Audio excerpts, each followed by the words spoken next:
It begins with a familiar sting of failure, a moment so sharp it seems to define everything. Imagine a man running through the sterile corridors of an airport, his breath catching in his throat, his heart pounding a frantic rhythm against his ribs. He can see the gate, but the door is closed, the finality of it like a physical wall. The flight, the one carrying a career-defining meeting, a long-awaited reunion, a pivotal new beginning, is gone. A profound sense of rage and helplessness and self-blame washes over him. He has failed. The timing was wrong. His planning, his effort, it was all for nothing. This moment, he believes, is an accident, a terrible, random piece of bad luck that has thrown his entire life off course. This feeling, in its essence, is the sickness of the modern mind. We have all stood at our own version of that closed gate. We live our lives clutching a secret schedule, a phantom timeline meticulously crafted from societal expectations, the highlight reels of social media, and the silent, pressing metric of age. There is a 5-year plan to follow, a checklist of achievements to be ticked off by 30, by 40, by 50. We measure our worth not by our depth, but by our speed. And so, when life deviates from this imagined script, when a promotion is denied, a relationship ends, a project is delayed, or an opportunity is missed, we don't just feel disappointment. We feel a deep, existential dread. We feel that we are falling behind, that our timing is off, that we have somehow broken the unspoken rules of the game. We call these deviations from our plan a coincidence, a misfortune, an accident. We see our lives as a series of chaotic, random events, and we suffer intensely from the belief that we should be able to control them all. But what if there are no accidents? What if there are no coincidences?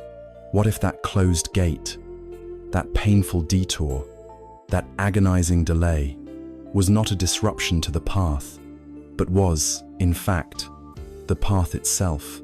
What if every event, no matter how unwelcome, is a necessary thread in a vast, intricate tapestry whose full pattern we cannot yet see? This is not a hollow comfort meant to soothe a temporary sting. It is the very foundation of an ancient and profound wisdom, a way of seeing the world that offers not just solace, but liberation. It is the Zen perspective on the perfect and often mysterious timing of life. Over the course of our journey together, we will slowly unravel this wisdom, not as a doctrine to be believed, but as a lens to be tried.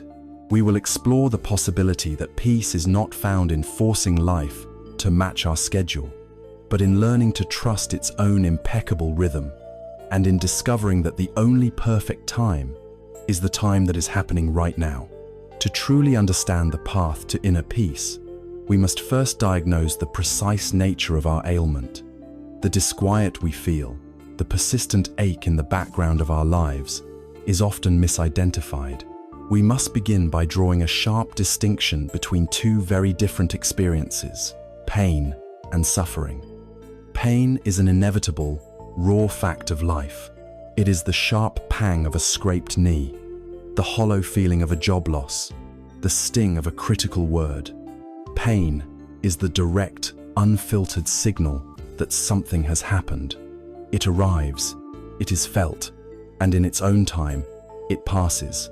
Suffering, however, is a different creature entirely. Suffering is the story we tell ourselves about the pain. It is the intricate narrative our mind weaves around the raw data of an event. Pain is the closed gate at the airport. Suffering is the voice that whispers, "You are a failure. You ruined everything. Your life would be perfect right now, if only you had left 5 minutes earlier." This single mistake will now cascade into a lifetime of regret. Pain is an event. Suffering is a judgment. And it is this judgment, This story that becomes the true source of our deepest torment. This story has a name, a form that it takes in the mind of almost every modern person. We can call it the phantom timeline. It is the ghost of the life you believe you should be living. This phantom is a masterful architect, constructing a parallel reality, a shimmering mirage that runs alongside your actual life, constantly pointing out its deficiencies. It walks with you, a silent, critical companion. When you are sitting in traffic, it shows you the version of you that took a different route and is already home. When you struggle with a difficult project, it shows you the version of you that took the other, easier job. When a relationship ends, it torments you with an endless film reel of a life where you said the right thing, where you made a different choice, where you are still happy with that person. And what is this ghost made of? It is woven from the threads of our deepest desires and our most profound fears. It is patched together with the expectations of our parents, the achievements of our peers, and the carefully curated highlight reels we consume every single day. Social media, in particular, is the grand cathedral where we go to worship at the altar of other people's phantom timelines. We scroll through an endless procession of perfect vacations, flawless families, and triumphant careers. We are not just seeing their reality, we are seeing their victory lap. We are seeing the final, edited scene of their movie, while we are intimately aware of our own messy, unedited, behind-the-scenes footage. And with every scroll, with every tap of the screen, we hand our phantom companion more material to build its case against us. We provide it with more evidence that our life, our real, breathing, complex life, is somehow a consolation prize. This phantom life is always more exciting, more meaningful, more successful than our own. And because it is made of thought, it is perfect.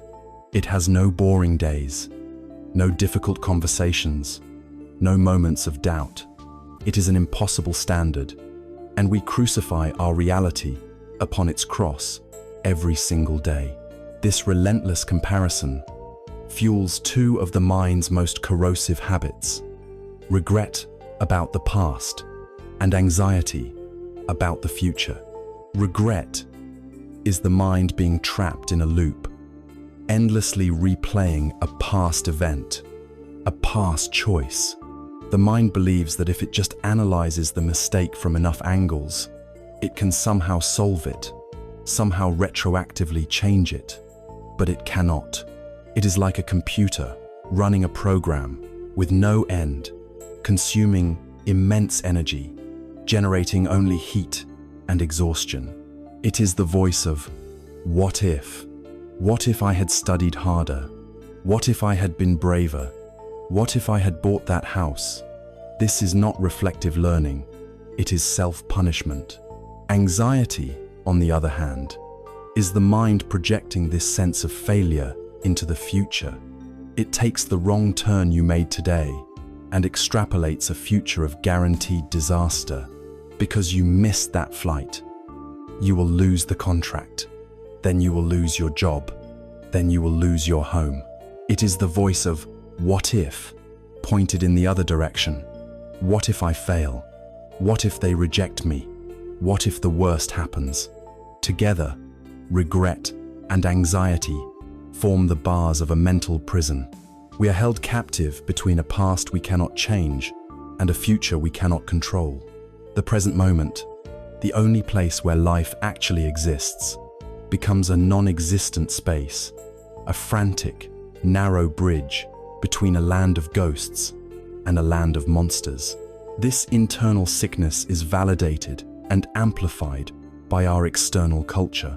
The hustle culture tells us that stillness is laziness, that if we are not constantly striving, optimizing, and achieving, we are falling behind. Perfectionism whispers that any mistake is not just a mistake, but a fundamental flaw in our character. Consumerism insists that our current state is inherently lacking and that wholeness can be purchased with the next product, the next upgrade, the next experience.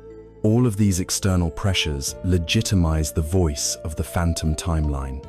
They all confirm its central thesis. You are not enough as you are, where you are. Your real life is a problem to be solved, not a reality to be lived. There is an old story about a man who heard legends of a celestial flower, a blossom of unparalleled beauty and fragrance, that was said to grant eternal contentment to whoever found it. Believing this was the sole purpose of his existence, he left his home and his garden and set out on a great quest.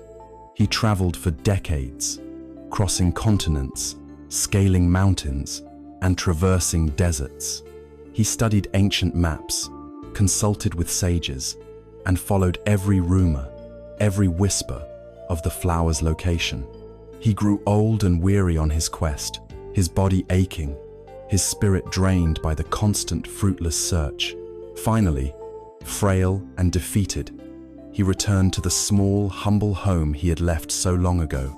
As he collapsed in his overgrown garden, his gaze fell upon a single, radiant flower growing amidst the weeds. A flower of unparalleled beauty and fragrance, the very flower he had spent a lifetime seeking. It had been there, in his own garden, the entire time, but he had been too busy, too consumed by the search for a mythical prize somewhere else, to ever notice it. We are that man. The phantom timeline is our celestial flower. It is the perfect, idealized life we chase across the landscapes of our past regrets and future anxieties. This chase is exhausting. It is the very source of our modern ache.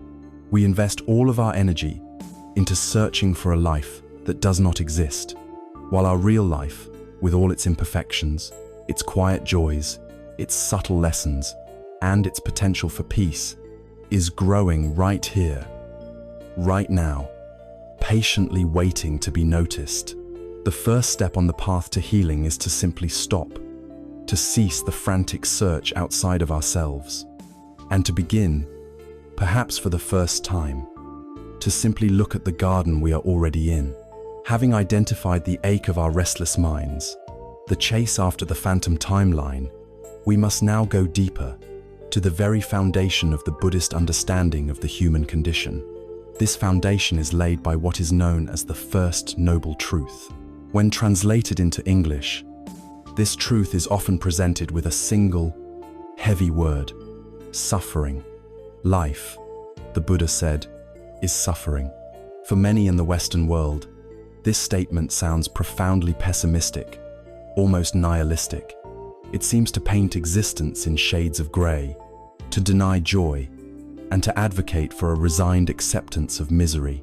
But this is a fundamental misunderstanding, born from the limitations of translation. The ancient Pali word the Buddha used was dukkha, and dukkha does not just mean suffering in the dramatic sense of tragedy or despair. A more accurate and far more useful translation might be unsatisfactoriness, stress, or a pervasive, subtle friction. Imagine you are wearing a pair of shoes that are just one size too small. If you are sitting still, you might not notice them. If you walk a short distance, you feel a minor, nagging discomfort.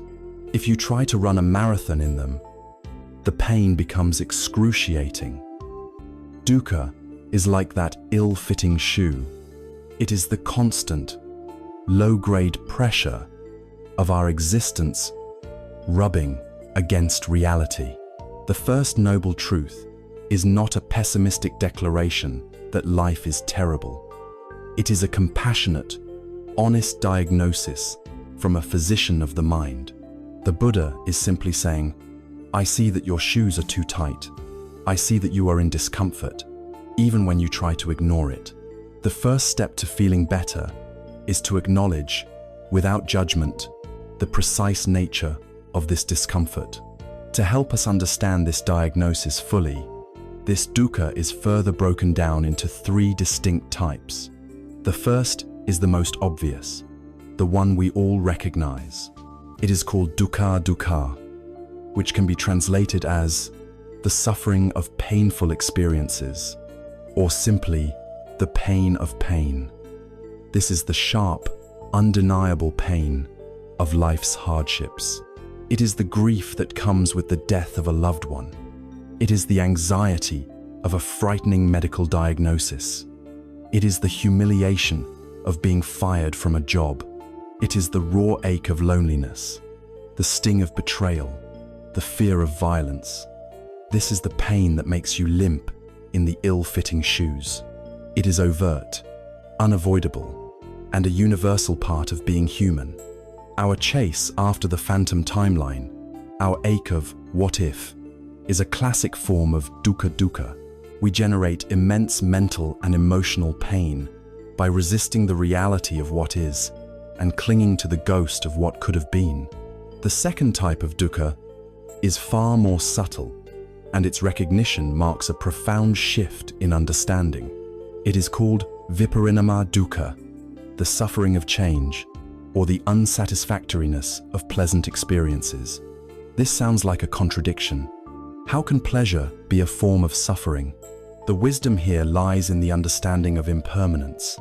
Every pleasant experience, by its very nature, is fleeting. Think of the most perfect day of your life. A beautiful sunset, a moment of deep connection with someone you love, the thrill of achieving a long sought-after goal. Even in the peak of that happiness, is there not a tiny quiet whisper in the back of the mind that says, "I hope this never ends"?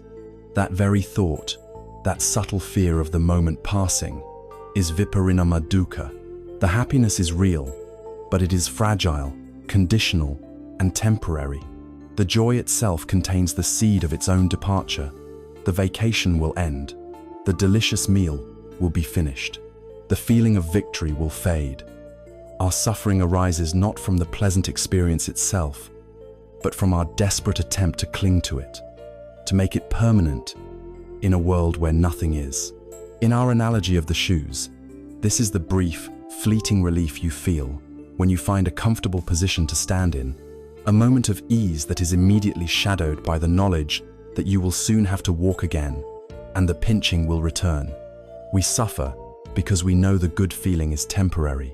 This leads us to the third, deepest, and most pervasive form of dukkha. It is called sankhara dukkha, the suffering of conditioned existence. This is the background hum of unsatisfactoriness that underlies every moment of our lives. So constant and so subtle that most of us never even notice it. It is the fundamental stress of being a separate, vulnerable self in a world of constant change. It is the effort required to maintain our identity, to defend our ego, to plan for a future that is inherently uncertain, and to protect ourselves from a world we can never fully control. It is that vague, restless feeling you might have on a perfectly ordinary Sunday afternoon when nothing is wrong, but nothing feels quite right either. It is the low-grade anxiety that simmers beneath the surface of our awareness. It is the burden of being a conditioned being, a temporary collection of thoughts, feelings, and physical sensations, constantly in flux, subject to birth, aging, sickness, and death. This is the core friction. It is not the acute pain of the shoe pinching your toe, nor the fleeting relief of finding a comfortable stance. It is the simple, unrelenting fact that you are wearing shoes that do not fit your true nature. You have become so accustomed to the constant, low-level pressure that you have mistaken it for the normal state of being. You believe that this is simply what it feels like to have feet. Acknowledging dukkha in these three forms is not an act of surrender to pessimism. It is an act of profound courage and clarity. It is the moment the man in the story finally admits to himself that his quest for the mythical flower has left him old and exhausted. It is the moment we stop pretending that our ill-fitting shoes are comfortable It is the essential first step. A physician cannot treat an illness that the patient refuses to acknowledge. By looking squarely at the nature of our universal unsatisfactoriness, we are not condemning ourselves to it. We are opening the door to the possibility of freedom from it. We are turning to face the phantom, to look at the source of our ache without flinching. The first noble truth is not the end of the story. It is the beginning of the cure. It is the empowering realization that the discomfort we feel is not a personal failure, but a shared, universal condition. And because it is a condition, a diagnosable ailment, it implies that there is also a path to healing. It is the most hopeful diagnosis one could ever receive. Having diagnosed the pervasive condition of dukkha, the subtle friction and unsatisfactoriness of life, a compassionate physician does not stop there. The next crucial step is to identify the cause of the ailment. This brings us to the second noble truth, known in Pali as samudaya, which means the origin or the arising. Here, we encounter one of the most radical and empowering insights in all of human thought. When we are suffering, when we feel the ache of the phantom timeline, our instinct is to look for a cause outside of ourselves. We blame the traffic, we blame our boss, we blame the economy, we blame our upbringing, we blame the universe for its random cruelty. The second noble truth gently but firmly redirects our gaze. It tells us that the ultimate origin of our restlessness, our dukkha, is not out there in the world. It is in here, within our own minds. The specific cause, the root pathogen, is a force the Buddha called tanha. This word is often translated as craving or desire, but its literal meaning is thirst. This is a far more powerful and evocative image. It is not a gentle wanting. It is a deep, primal, agonizing thirst for something to quench a perceived lack. It is the desperate, compulsive urge that drives us, the engine of our discontent. This thirst is the force that creates the invisible chains binding us to a cycle of dissatisfaction. It is the energy that fuels our chase after the ghost of a better life. The Buddha identified 3 distinct, yet interwoven, types of this thirst, and by understanding them, we can begin to see the intricate mechanics of our own unhappiness. The first and most recognizable form is kama tanha, the thirst for sense pleasures. This is the craving for our eyes to see beautiful things, for our ears to hear pleasant sounds, for our noses to smell fragrant aromas, for our tongues to taste delicious flavors, and for our bodies to feel pleasant sensations. On the surface, this seems natural and harmless. It is the desire for a good meal, for the beauty of a piece of music, for the comfort of a warm bed.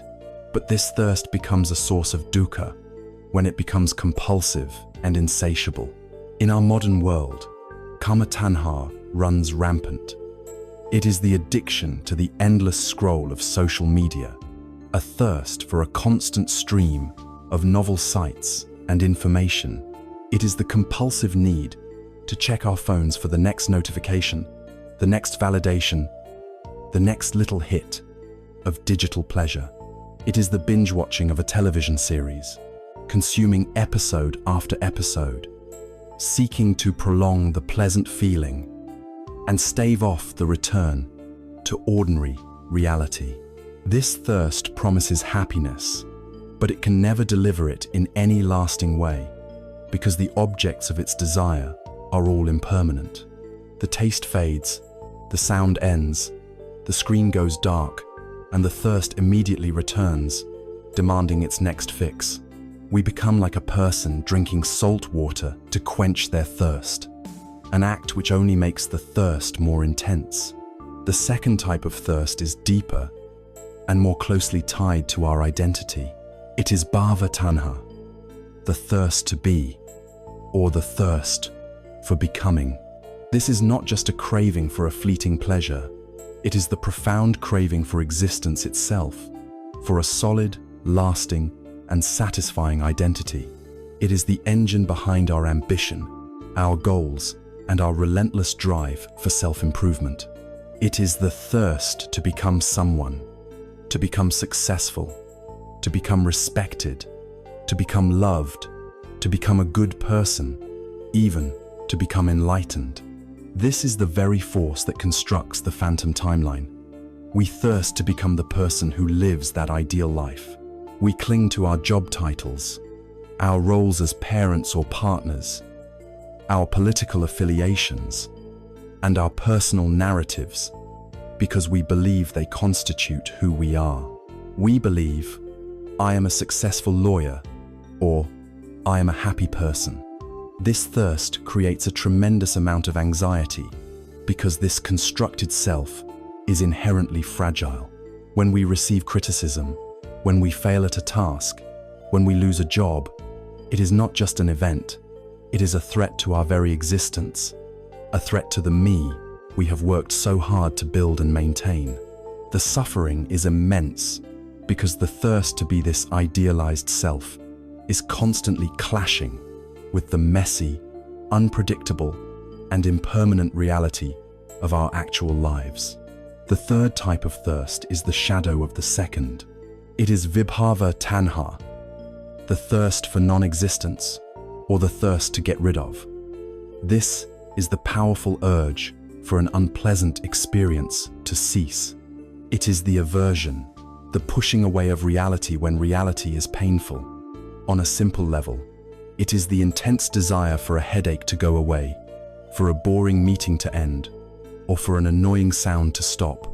On a deeper level, it is the desperate wish to be free from feelings of shame, fear, grief, or jealousy. We try to numb this pain with distractions, to push it down into the unconscious, to pretend it isn't there. We want to annihilate the feeling. This thirst to get rid of is a violent rejection of the present moment.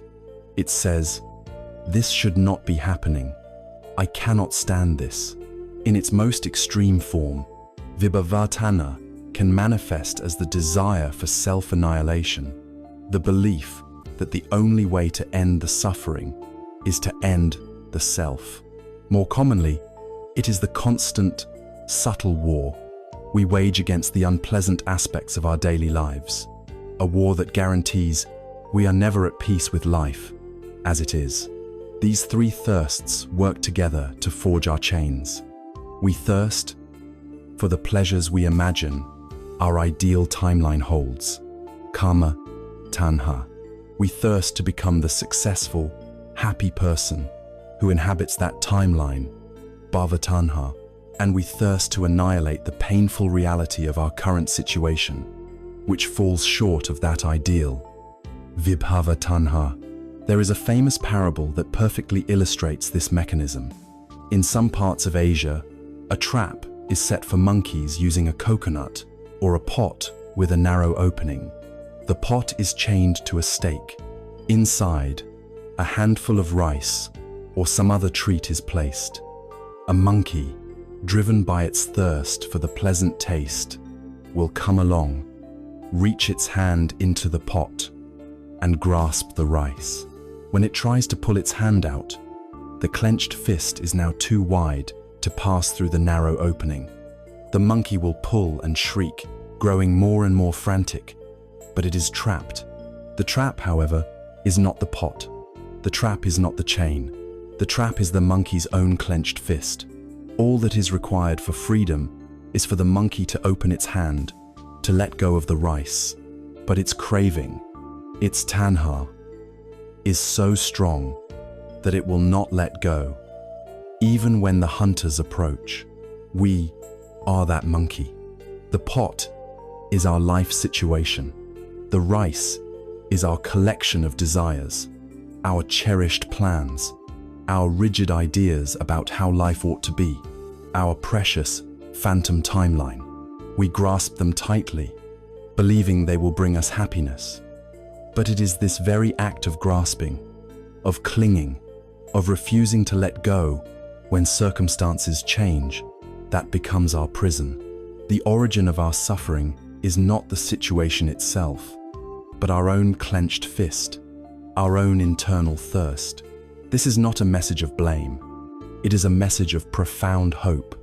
For if the cause of our entrapment is our own hand, then the key to our freedom is also in our own hand. We are not powerless victims. We have the capacity to see these invisible chains, and we have the capacity to learn how to open our fist. If the first two noble truths represent the most compassionate and honest diagnosis in human history, the final two represent the most hopeful prognosis and effective treatment plan ever conceived. After the physician of the mind has shown us our condition, dukkha, and identified its internal cause, tanha, he does not leave us in a state of despair. Instead, he offers a promise of such profound freedom that it can reorient a human life entirely. This is the third noble truth, nirodha, the truth of the cessation of dukkha. This is the physician looking us in the eyes and saying, with absolute certainty, this condition is curable. There is a state of perfect health that is attainable. The fever can break. The word nirodha, like dukkha, is often misunderstood. Cessation can sound like annihilation, like the end of everything, a bleak and empty void. But this is the opposite of its true meaning. The Buddha used the powerful metaphor of a fire. He described our minds, when in the grip of craving, as being on fire aflame with the heat of greed, the heat of hatred, and the heat of delusion. Nirodha is not the annihilation of the person. It is the cooling of these fires. It is the extinguishing of the feverish thirst. Imagine the state of the monkey in our parable after it finally decides to open its hand, to let the rice go. It is not destroyed. It is liberated. Imagine the feeling of taking off the shoes that have been pinching your feet all day. That feeling of relief, of ease, of freedom from the constant pressure that is a glimpse of nirodha. It is the end of the struggle, the cessation of the internal war. The promise is that a human being can live without the constant, agitating background hum of unsatisfactoriness, free from the tyranny of the phantom timeline. This state of ultimate cooling and peace is called nirvana. It is not a heaven one goes to after death. It is a psychological reality, a state of mind that can be touched and experienced in this very life. It is the vast, open sky, clear of the storm clouds of craving. This promise would be a cruel taunt if there were no practical way to realize it. It would be like telling a person lost deep in a dense, dark forest that a beautiful, sunny meadow exists just outside, without giving them any directions. The knowledge of the meadow's existence would only amplify their suffering and frustration. This is why the promise of nirodha is immediately followed by the fourth noble truth, magga, the truth of the path leading to the cessation of dukkha. This is the physician's prescription. This is the map and the compass. This path is not a set of divine commandments or a list of beliefs one must accept on faith. It is a pragmatic, gradual, and holistic program of training for the mind and heart. It is known as the Noble Eightfold Path. It is called a path because it is something to be walked, not a destination to be jumped to. It is eightfold because it consists of 8 interwoven factors that support and strengthen one another. And it is noble because walking this path ennobles a person, transforming them from a prisoner of their own cravings into a free and dignified human being. To make this path more understandable, its 8 factors are traditionally grouped into 3 essential trainings. The first training is wisdom, or panya in Pali. This is the map itself, the development of a clear and accurate view of reality. It consists of the first two path factors, right view and right intention. Right view is the starting point and the foundation of the entire path. It is the cultivation of a perspective aligned with reality, seeing things as they truly are, understanding the nature of dukkha, its origin in tanha, the possibility of its cessation in nirodha, and the existence of the path, magga. It is, in essence, an intellectual and intuitive grasp of the Four Noble Truths. Right intention naturally flows from right view. When we see clearly, we intend correctly. Our motivations shift from being self-serving and driven by craving to being oriented toward liberation. We cultivate intentions of letting go rather than clinging, intentions of kindness rather than ill will, and intentions of harmlessness rather than cruelty. Wisdom is the compass needle that points us in the right direction. The second training is ethical conduct, or sila. If wisdom is the map, ethical conduct is the practice of clearing the path so we can walk without constantly tripping. It consists of three factors: right speech, right action, and right livelihood. This is not about following a rigid moral code to please an external authority. It is a deeply practical training in non-harming, undertaken for our own peace of mind. Right speech means abstaining from lying, divisive speech, harsh speech, and idle chatter. When we speak in these ways, we agitate our own minds and the minds of others, thickening the fog in the forest. When we practice speaking truthfully, kindly, and purposefully, we create an atmosphere of clarity and trust. Right action involves refraining from actions that cause harm, such as killing, stealing, and sexual misconduct. These actions are born from craving and create powerful ripples of suffering for ourselves and others. Right livelihood means engaging in work that does not harm other beings. It is about integrating our practice into our daily life, ensuring that the way we sustain ourselves is not in contradiction with our intention to cultivate peace and harmlessness.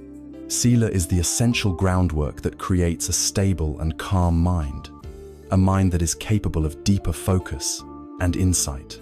The third and final training is mental discipline, or samadhi. This is the active training of the mind, the process of learning how to hold the compass steady and read the map accurately, even when the winds of emotion blow.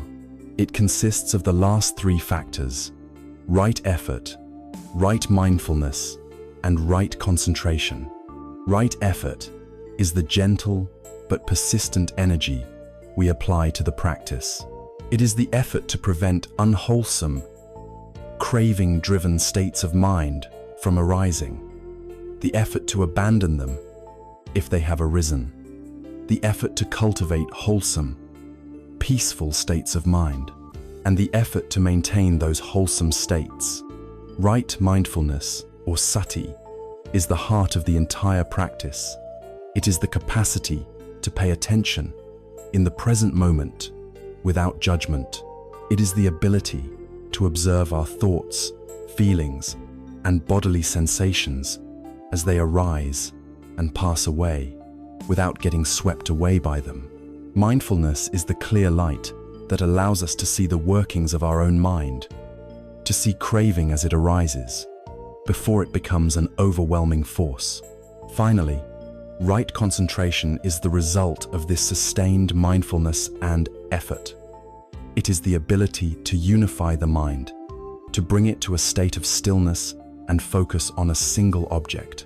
This concentrated mind is not dull or sleepy. It is bright, powerful, and penetrating, capable of seeing into the deepest nature of reality. These three trainings, wisdom, ethical conduct, and mental discipline, work together as an integrated whole. Ethical conduct calms the mind enough to practice mindfulness. Mindfulness provides the clarity needed to develop wisdom, and wisdom guides our actions and intentions, perfecting our ethical conduct. It is a beautiful, self-reinforcing spiral of cultivation. Crucially, this path is not about striving to get nirvana as a future achievement. That would simply be another form of the thirst for becoming. The path is the destination. Every moment of right view, every kind word of right speech, every mindful breath is a moment of freedom. Each step taken on the path is itself a taste of the final goal. We are not just walking to the meadow. The peace of the meadow begins to permeate our being the moment we commit to walking the path. The promise is complete. We are not lost. We are not without hope. There is a way out of the forest, and we hold the map in our hands. The journey out of the forest of our own suffering begins with a single, decisive step. It is the first factor of the Eightfold Path, and in many ways, it is the most important, for it determines the direction of all the others. It is called samadhitthayi in Pali, or right view. It is placed first for a reason. Without seeing the landscape clearly, any effort to move through it will be misguided. You can have the strongest intention, the most perfect discipline, and the kindest heart. But if you are walking confidently in the wrong direction, you will only get more deeply lost. Right view is the compass needle that aligns with the true north of reality. It is not a belief system you are asked to adopt blindly. It is a lens you are invited to look through, a lens that must be meticulously cleaned and polished through practice, until it allows you to see things, finally, as they truly are. To understand right view, it is essential to first understand its opposite, its shadow self, which is wrong view, or micha-dichti. Wrong view is the default setting of the unenlightened mind. It is the lens of the ego, clouded by the smudges of desire, aversion, and ignorance. It does not see the world as it is. It sees the world as it relates to me. It filters every event, every person, every moment through a single, relentless question. Is this good for me or bad for me? It is the lens that constantly compares reality to the phantom timeline, the idealized script we carry in our heads. When an event aligns with the script, wrong view labels it good. When an event deviates from the script, it labels it bad. It is the source of the frustrated, indignant cry, "This shouldn't be happening." Wrong view creates a fundamental antagonism between the self and the flow of life. It places you in a constant battle with time, with circumstances, and with reality itself. It is a perspective that guarantees suffering, because reality will never permanently conform to the ego's wishes. Right view, by contrast, is the lens of reality itself. It is the courageous willingness to see what is, without the immediate filter of personal preference. It removes the me from the center of the universe and simply observes. When confronted with an event, a delayed flight, a lost opportunity, an unexpected illness, the mind, grounded in right view, does not immediately react with, "This is terrible." Instead, it fosters a gentle curiosity. It asks, "What is this? What is its nature? What are the causes and conditions that brought this about? What can be learned here?" It is a radical shift from being a judge of reality to being a student of reality.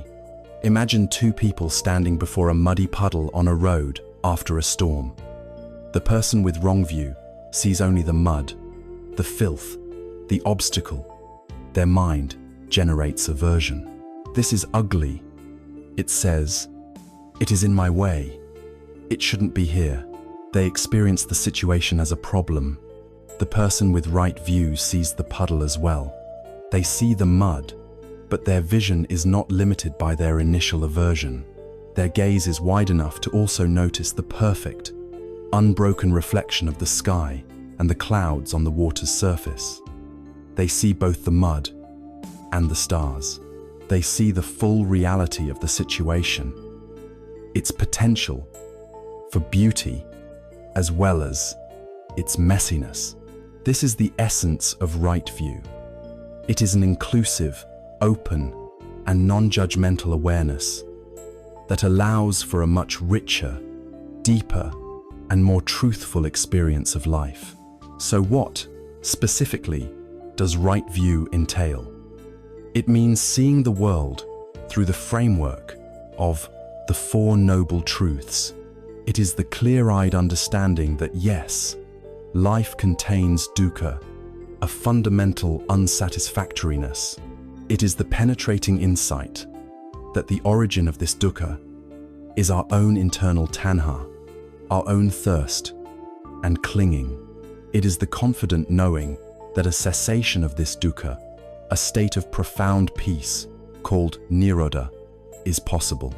And it is the practical recognition that the Eightfold Path, Magga, is the way to realize that cessation. Furthermore, right view encompasses a correct understanding of the natural laws that govern our existence, particularly karma and dependent origination. A right view of karma means moving beyond the simplistic idea of cosmic reward and punishment. It is the clear understanding that our volitional actions, our intentions, have consequences. Actions rooted in greed, hatred, and delusion lead to suffering for ourselves and others. Actions rooted in generosity, kindness, and wisdom lead to peace and well-being. This perspective dismantles the victim mentality. Instead of asking, "Why is this happening to me?" we begin to see how our present moment is a result of a long chain of past intentions and actions, both our own and those of others. This fosters a profound sense of personal responsibility and empowers us to plant the seeds of a better future through our skillful actions today. An even deeper component is the right view of dependent origination, the principle that nothing exists independently. Every single thing, from a thought in our mind to a galaxy in deep space, arises in dependence upon other factors. A flower cannot exist without the sun, the soil, the rain, the air, and the seed. It has no separate, independent flowerness. This view is the ultimate antidote to the illusion of random, meaningless events. The coincidence of meeting an old friend or the accident of missing a train are seen through right view, not as random occurrences, but as the convergence of countless invisible causal chains. This perspective is the very heart of accepting life's perfect timing. When we truly see that every event is the lawful result of an infinitely complex web of causes and conditions, we can begin to relax our struggle. We realize we are not fighting against chaos. We are simply witnessing an intricate and orderly unfolding. Cultivating such a profound shift in perspective is not an overnight process. It develops through a gradual, three-stage training. The first stage is learning. We listen to the teachings, we read the texts, we engage our intellect to grasp the concepts, we acquire the map. The second stage is reflection. We don't just accept the teachings blindly, we turn them over in our minds. We test them against our own life experience.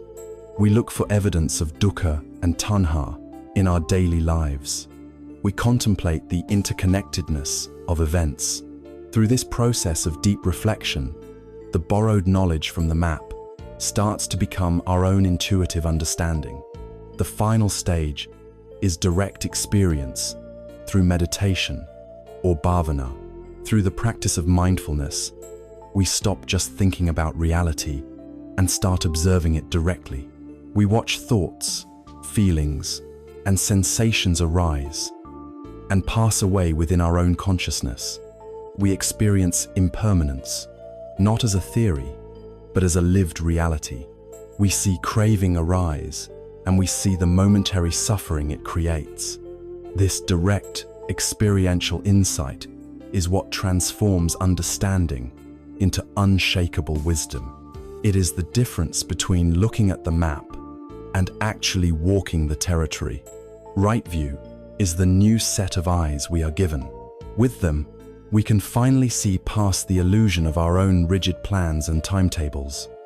We stop seeing life as a series of fortunate accidents and unfortunate mishaps. We begin to perceive the hidden logic, the profound order, the perfect timing in every moment's unfolding. The frustration of the author whose characters won't obey the plot gives way to the fascinated curiosity of the reader, who trusts that the story is unfolding exactly as it must, and who is eager to gracefully turn the page and see what happens next. With our compass of right view now oriented, we are ready to explore the landscape it points towards. This is not just another feature of the terrain. It is the very heart of the Buddha's enlightenment, the central insight that unraveled the mystery of suffering and revealed the path to freedom. It is the doctrine of paticca-samuppada, which translates as dependent origination or interdependent co-arising. This principle is the bedrock of a Zen understanding of life's perfect timing, the ultimate explanation for the feeling that there are no true accidents.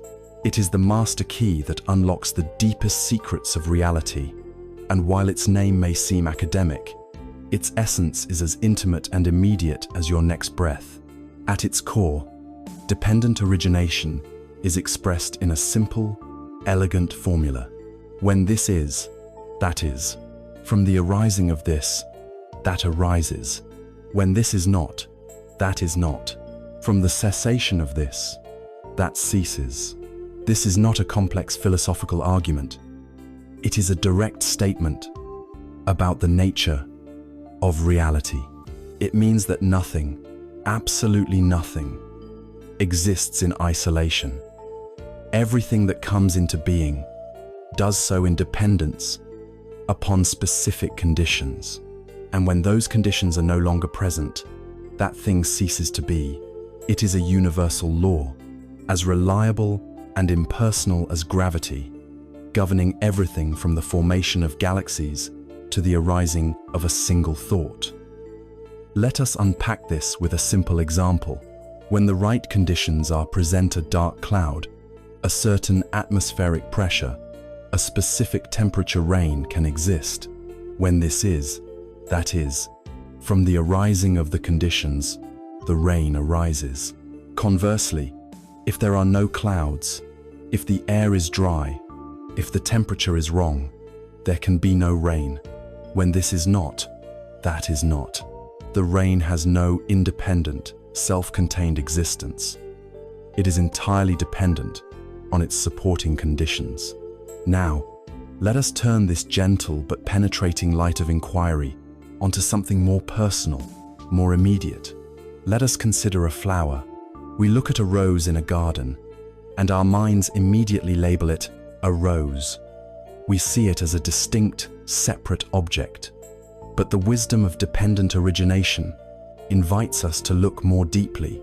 What is this rose, truly? Can we find a rose that exists all by itself? Let us try. Let us, in our mind's eye, begin to remove the things that are not the rose. First, let us take away the sunlight. Without the energy of the sun, the rose withers and dies in days. So, the sunlight, which we thought was separate from the rose, is in fact an essential part of its existence. Let us take away the clouds and the rain. Without water, the rose cannot survive. So, the clouds and the rain are also the rose. Let us take away the soil. With its minerals and microorganisms, the rose vanishes. The soil, too, is the rose. Now let's go further. Let us take away the bee that pollinated its parent plant and the wind that carried the seed. This particular rose would never have come into existence. The bee and the wind are also the rose. Let us take away the gardener who cultivated the soil and protected the young plant. the rose is not there. The gardener, with all their intentions and actions, is inextricably part of the rose. When we look deeply in this way, we find that we cannot isolate a single, independent entity called rose. Its existence is a convergence, a temporary manifestation of countless causes and conditions. The rose is made entirely of non-rose elements.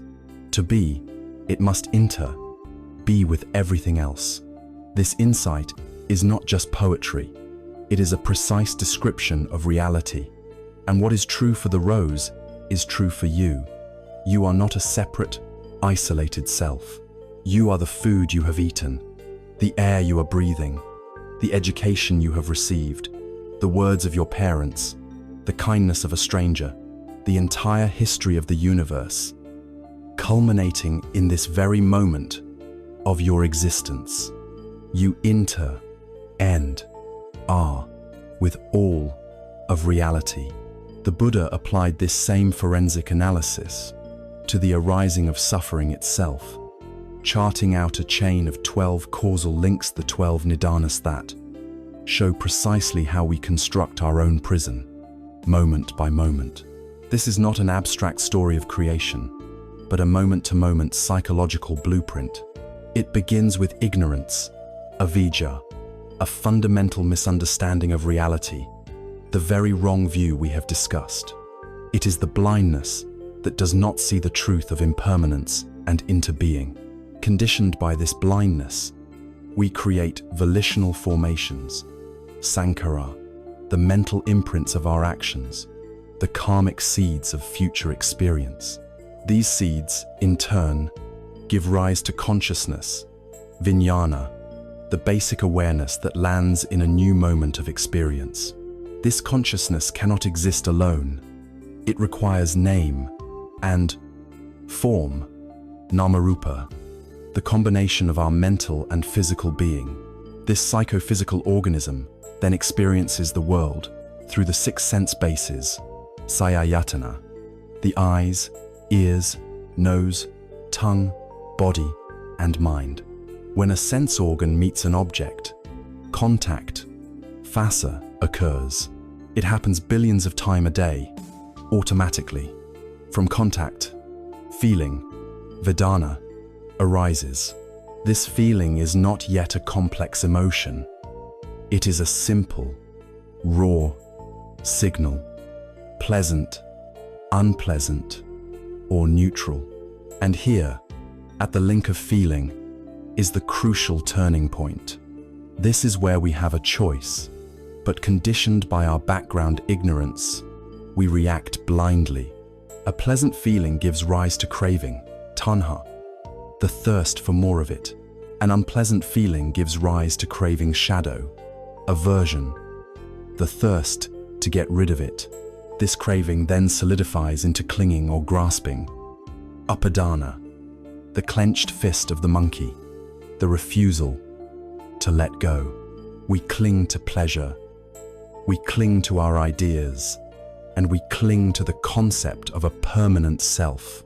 This powerful act of clinging fuels the process of becoming, bhava, the perpetuation of our ego identity, the desperate project of maintaining the story of me.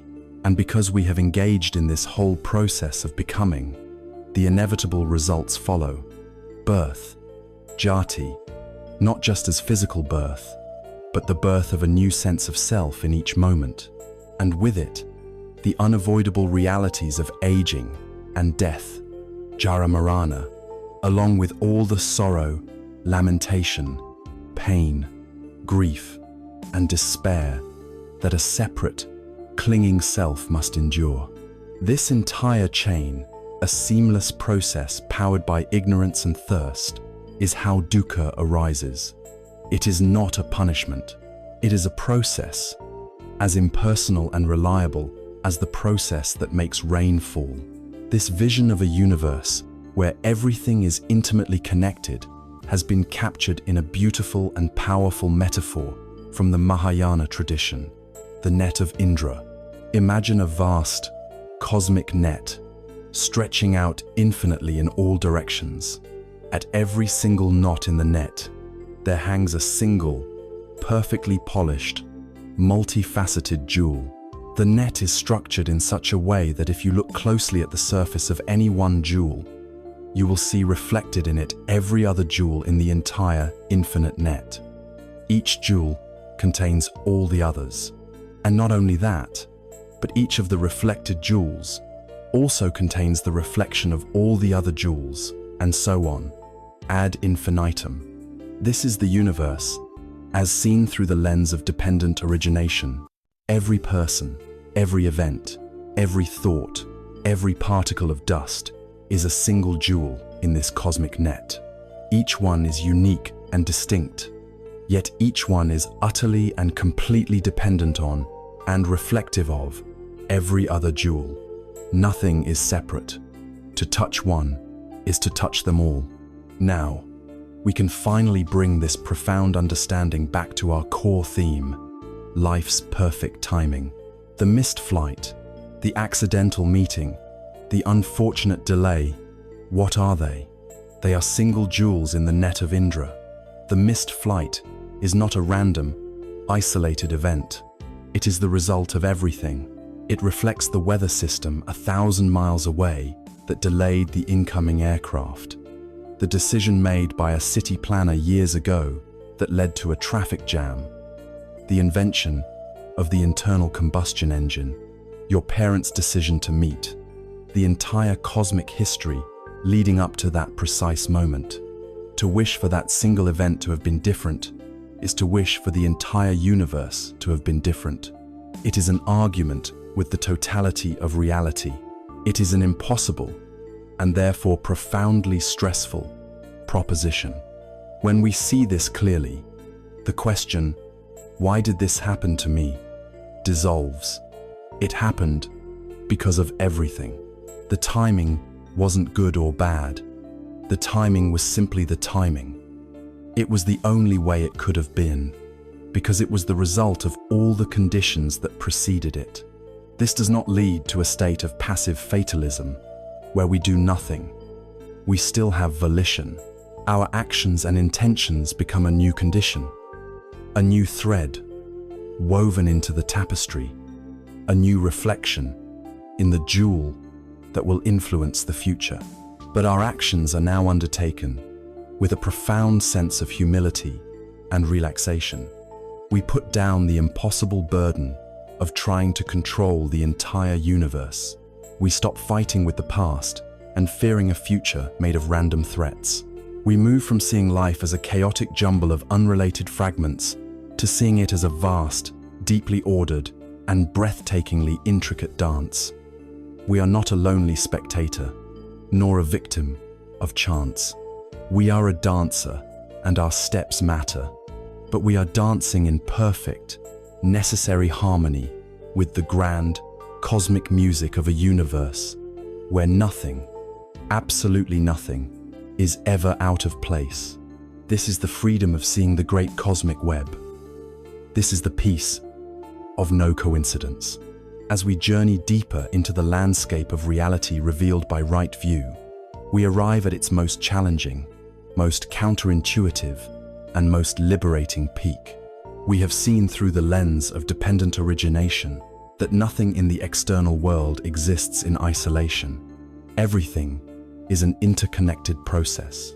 Now, we must turn this powerful, analytical light inward upon the one thing that feels more solid and real than anything else, the self, the I, the central character in the drama of our lives, the protagonist who feels the sting of failure, the thirst of craving, and the ache of the phantom timeline. In every moment of our suffering, it is this I that stands at the center. But what if this central character, this seemingly solid entity we work so hard to protect, promote, and satisfy, is itself an illusion? This is the profound teaching of Anatman, or in Pali, anatta. It translates as no self or not self. This is not a declaration that you do not exist. You are clearly here, breathing, listening, thinking. Rather, it is the assertion that there is no permanent, unchanging, independent soul or ego entity residing somewhere within your mind and body. The self we feel is not a static noun, but a dynamic verb. It is a process, not a thing. A famous dialogue from the Buddhist texts illustrates this perfectly. A Greek king named Melinda, a man of great intellect, approached a Buddhist sage named Nagasena to challenge him on this very point. He asked for the sage's name.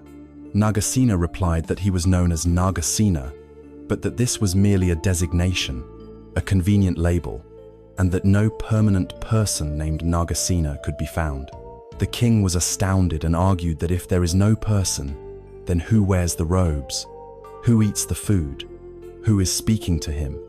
Nagasena, in turn, asked the king how he had arrived. The king said he came in a chariot. The sage then began his deconstruction. Is the pole of the chariot the chariot? He asked. No, said the king. Are the wheels the chariot? Number. Is the axle, the ropes, the yoke, the frame air, any of these individual parts, the chariot?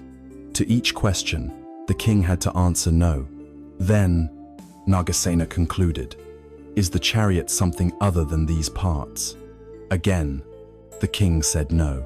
The word chariot, the sage explained, is simply a convenient name, a conceptual label we give to the functional assembly of these parts.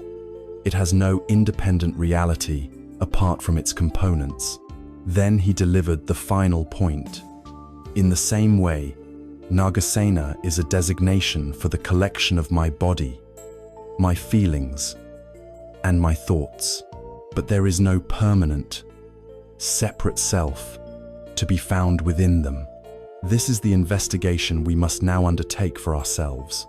The Buddha taught that what we call the self is, like the chariot, a temporary assembly of 5 distinct processes, known as the 5 aggregates, or skandhas. By examining each one, we can see for ourselves that none of them qualifies as a permanent, independent I.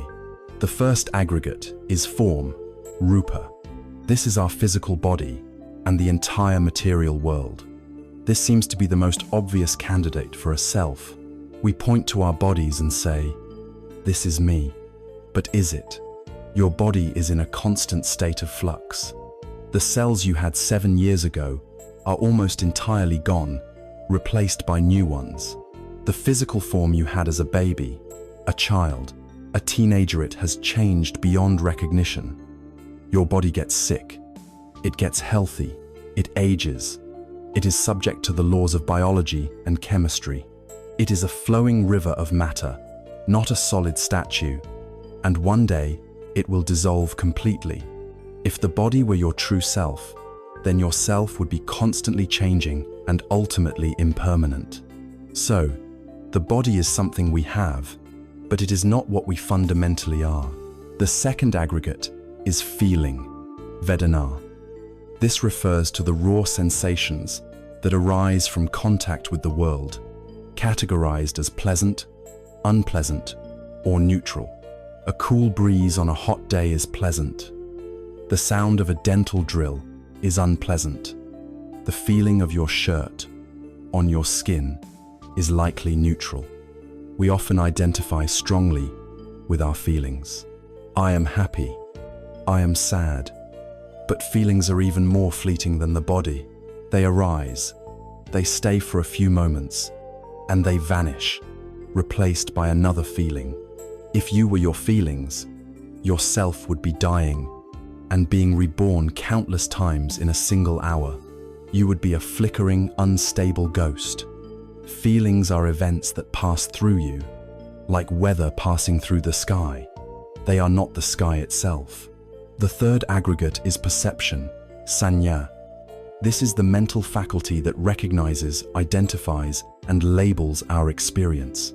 It is the part of the mind that says tree, blue, car, threat, opportunity, It organizes the raw data of our senses into a coherent, conceptual world. But our perceptions are deeply conditioned by our past experiences, our language, our culture, and our moods. Two people can witness the exact same event and have wildly different perceptions of it.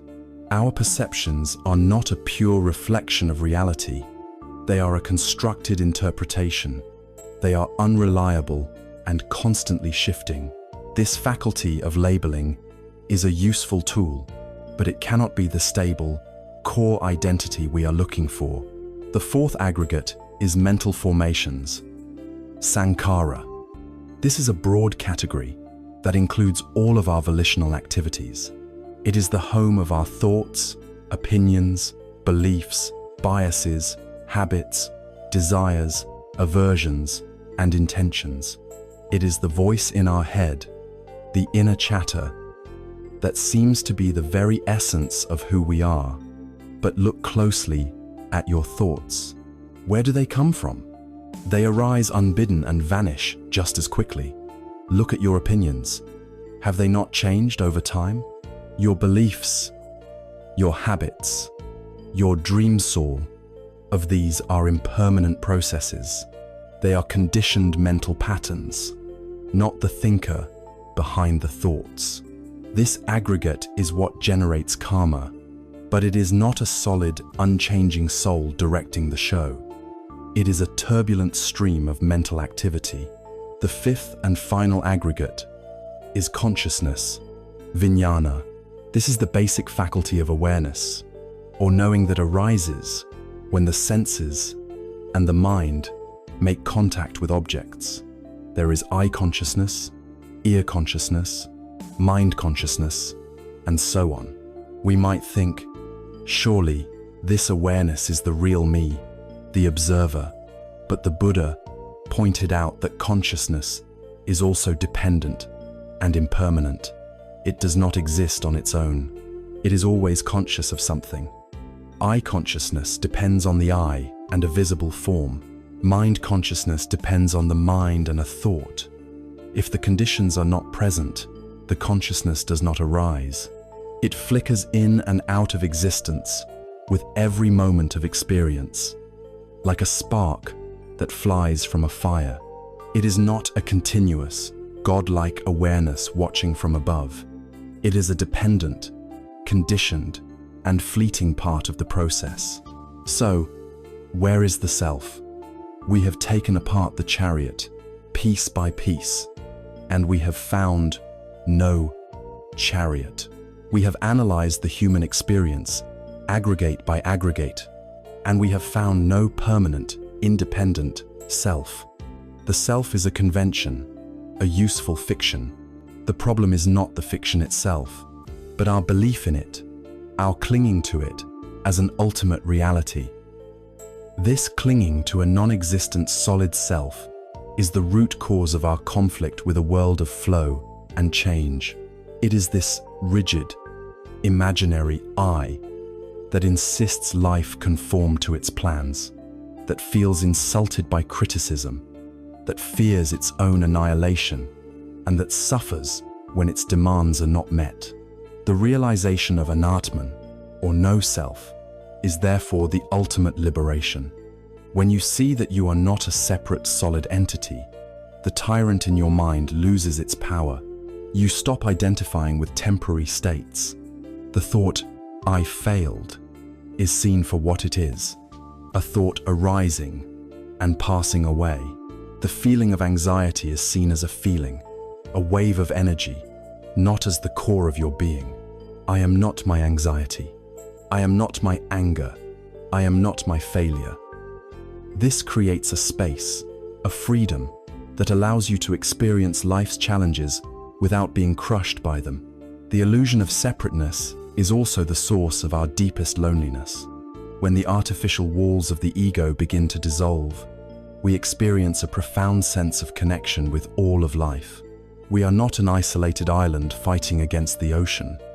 We are a wave of the ocean. Our existence is inextricably woven into the existence of everything else. This is the wellspring of true, unshakable compassion.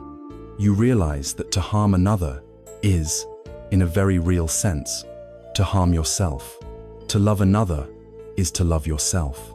The distinction blurs. This is the freedom of an Atman. It is not an annihilation, but an expansion.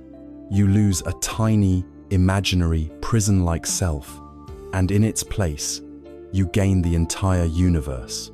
You finally understand that you are not a noun fighting the river of time. You are the river itself. Having seen through the illusion of a solid, separate self, we are now prepared to witness the nature of the world it inhabits. If the self is a flowing process, a dynamic verb, rather than a static noun, then what is the nature of reality itself? The answer is the third of the great marks of existence, a truth so pervasive and so obvious that we spend most of our lives denying it. It is the truth of anitya, or in the Pali language, anicca. It means impermanence, transience, the inescapable law that everything, without exception, is in a constant state of flux. To understand impermanence is to understand the very rhythm of life, and to embrace it is to finally stop fighting a war we are destined to lose. Like the truths of dukkha and anatman, impermanence is not a pessimistic doctrine designed to make us miserable. It is a statement of fact, an observation as neutral and objective as the law of gravity. The suffering comes not from the fact of impermanence itself, but from our resistance to it. We, as human beings, are fundamentally conditioned to seek security, stability, and permanence in a universe where none of these things truly exist. We are like children trying to build sandcastles at the edge of a rising tide. We meticulously construct our little kingdom-soar careers, our relationships, our identities, our plans for the future, and then we are shocked and devastated when the inevitable wave of change comes and washes them away. We blame the wave, we blame the ocean, we blame ourselves for not building a stronger castle. But the wisdom of Anitya suggests our fundamental error is not in the construction, but in our choice of building site. We are trying to build a permanent home on the shifting sands of a transient world. Impermanence manifests on every conceivable scale. On the grandest level, we see it in the cosmos. Mountains rise from tectonic collisions and are worn down to dust by wind and rain. Mighty empires forge civilizations, build monuments, and then crumble, leaving only ruins and whispers in history books. Stars, the very symbols of eternity in the night sky, are born from clouds of gas, burn for billions of years, and then die in spectacular explosions, seeding the universe with the elements for new life. The entire universe is a story of arising and passing away, a cosmic dance of creation and dissolution. On the scale of our own lives, this truth is more intimate and therefore more painful when we resist it. We cling to our youth and vitality, investing fortunes in a desperate attempt to halt the natural process of aging, to freeze the body at a preferred stage of its development. We fall in love and experience a period of intense joy and connection, and we try to bottle that honeymoon phase to make it the permanent state of the relationship. But relationships are living organisms. They must either grow and change or stagnate and die. The partner you have today is not the person you met 10 years ago, and you are not the same either. To demand that they, or the relationship, remain unchanged is to deny the very nature of their being. The career that once brought fulfillment can become a source of stress and boredom. The dream house we worked so hard to acquire begins to decay from the moment we move in. Everything we possess, everything we achieve, is on loan from the universe. Nothing is truly ours to keep forever. But the most immediate and useful place to observe impermanence is within the laboratory of our own mind. Consider your emotions. A feeling of happiness arises. It feels wonderful, and we immediately cling to it. I want to feel like this forever, we think. This clinging itself introduces a subtle anxiety, a fear of the feeling's inevitable departure. When it does fade, as it must, we feel a sense of loss and immediately begin scheming how to get it back. A feeling of sadness or anger arises. It feels terrible, and we immediately resist it. Get this out of me, we think. We try to suppress it, distract ourselves from it, or deny it. This resistance adds a second layer of suffering on top of the original pain. But if we simply observe with mindful attention, we see that the sadness too is impermanent. Like a storm cloud, it passes. It is not our permanent nature. Our thoughts are even more fleeting. Thousands of them race through our minds each day, arising from unknown conditions and vanishing into nothingness. If we were to try and hold on to a single thought for even a minute, we would see how impossible it is. Our mind is a waterfall, not a frozen lake. The ancient Greek philosopher Heraclitus, whose insights often mirrored those of the Buddha, famously said, "No man ever steps in the same river twice, for it's not the same river, and he's not the same man." This is perhaps the most perfect metaphor for the union of Anatman and Anatya. The river, the external world, is in constant flow. The water molecules that make it up are ceaselessly moving, changing, and being replaced. The man, the internal self, is also a river of changing cells, feelings, and thoughts. Every moment is a unique meeting of these two flowing rivers. Our stubborn insistence on a fixed life plan, on a rigid timeline, is the equivalent of standing on the riverbank and shouting at the water to stop flowing, demanding that it conform to a photograph we once took of it. It is an absurd, exhausting, and fundamentally insane struggle against the nature of reality. To truly accept impermanence is not to become passive or nihilistic. It is to undergo a profound transformation in how we relate to life, a transformation that unlocks joy, gratitude, and resilience. When you deeply know that every experience is transient, you begin to pay more attention. You savor the taste of your food, because you know the pleasure is fleeting. You listen more intently to the words of a loved one, because you know this moment will never come again in exactly the same way. Impermanence is what makes life precious. A flower is beautiful precisely because it will wilt. A sunset is breathtaking because it is ephemeral. If all of this were permanent, it would become mundane. The transient nature of life is what gives it its texture, its value, and its poignant beauty. Furthermore, an understanding of impermanence is a powerful antidote to fear and despair. When you are in the midst of great difficulty, grief, failure, anxiety, physical pain, the thought that it will last forever is what makes it unbearable. But the law of anitya is a promise. This too shall pass. The pain is real, but it is a temporary weather condition, not the permanent climate of your being.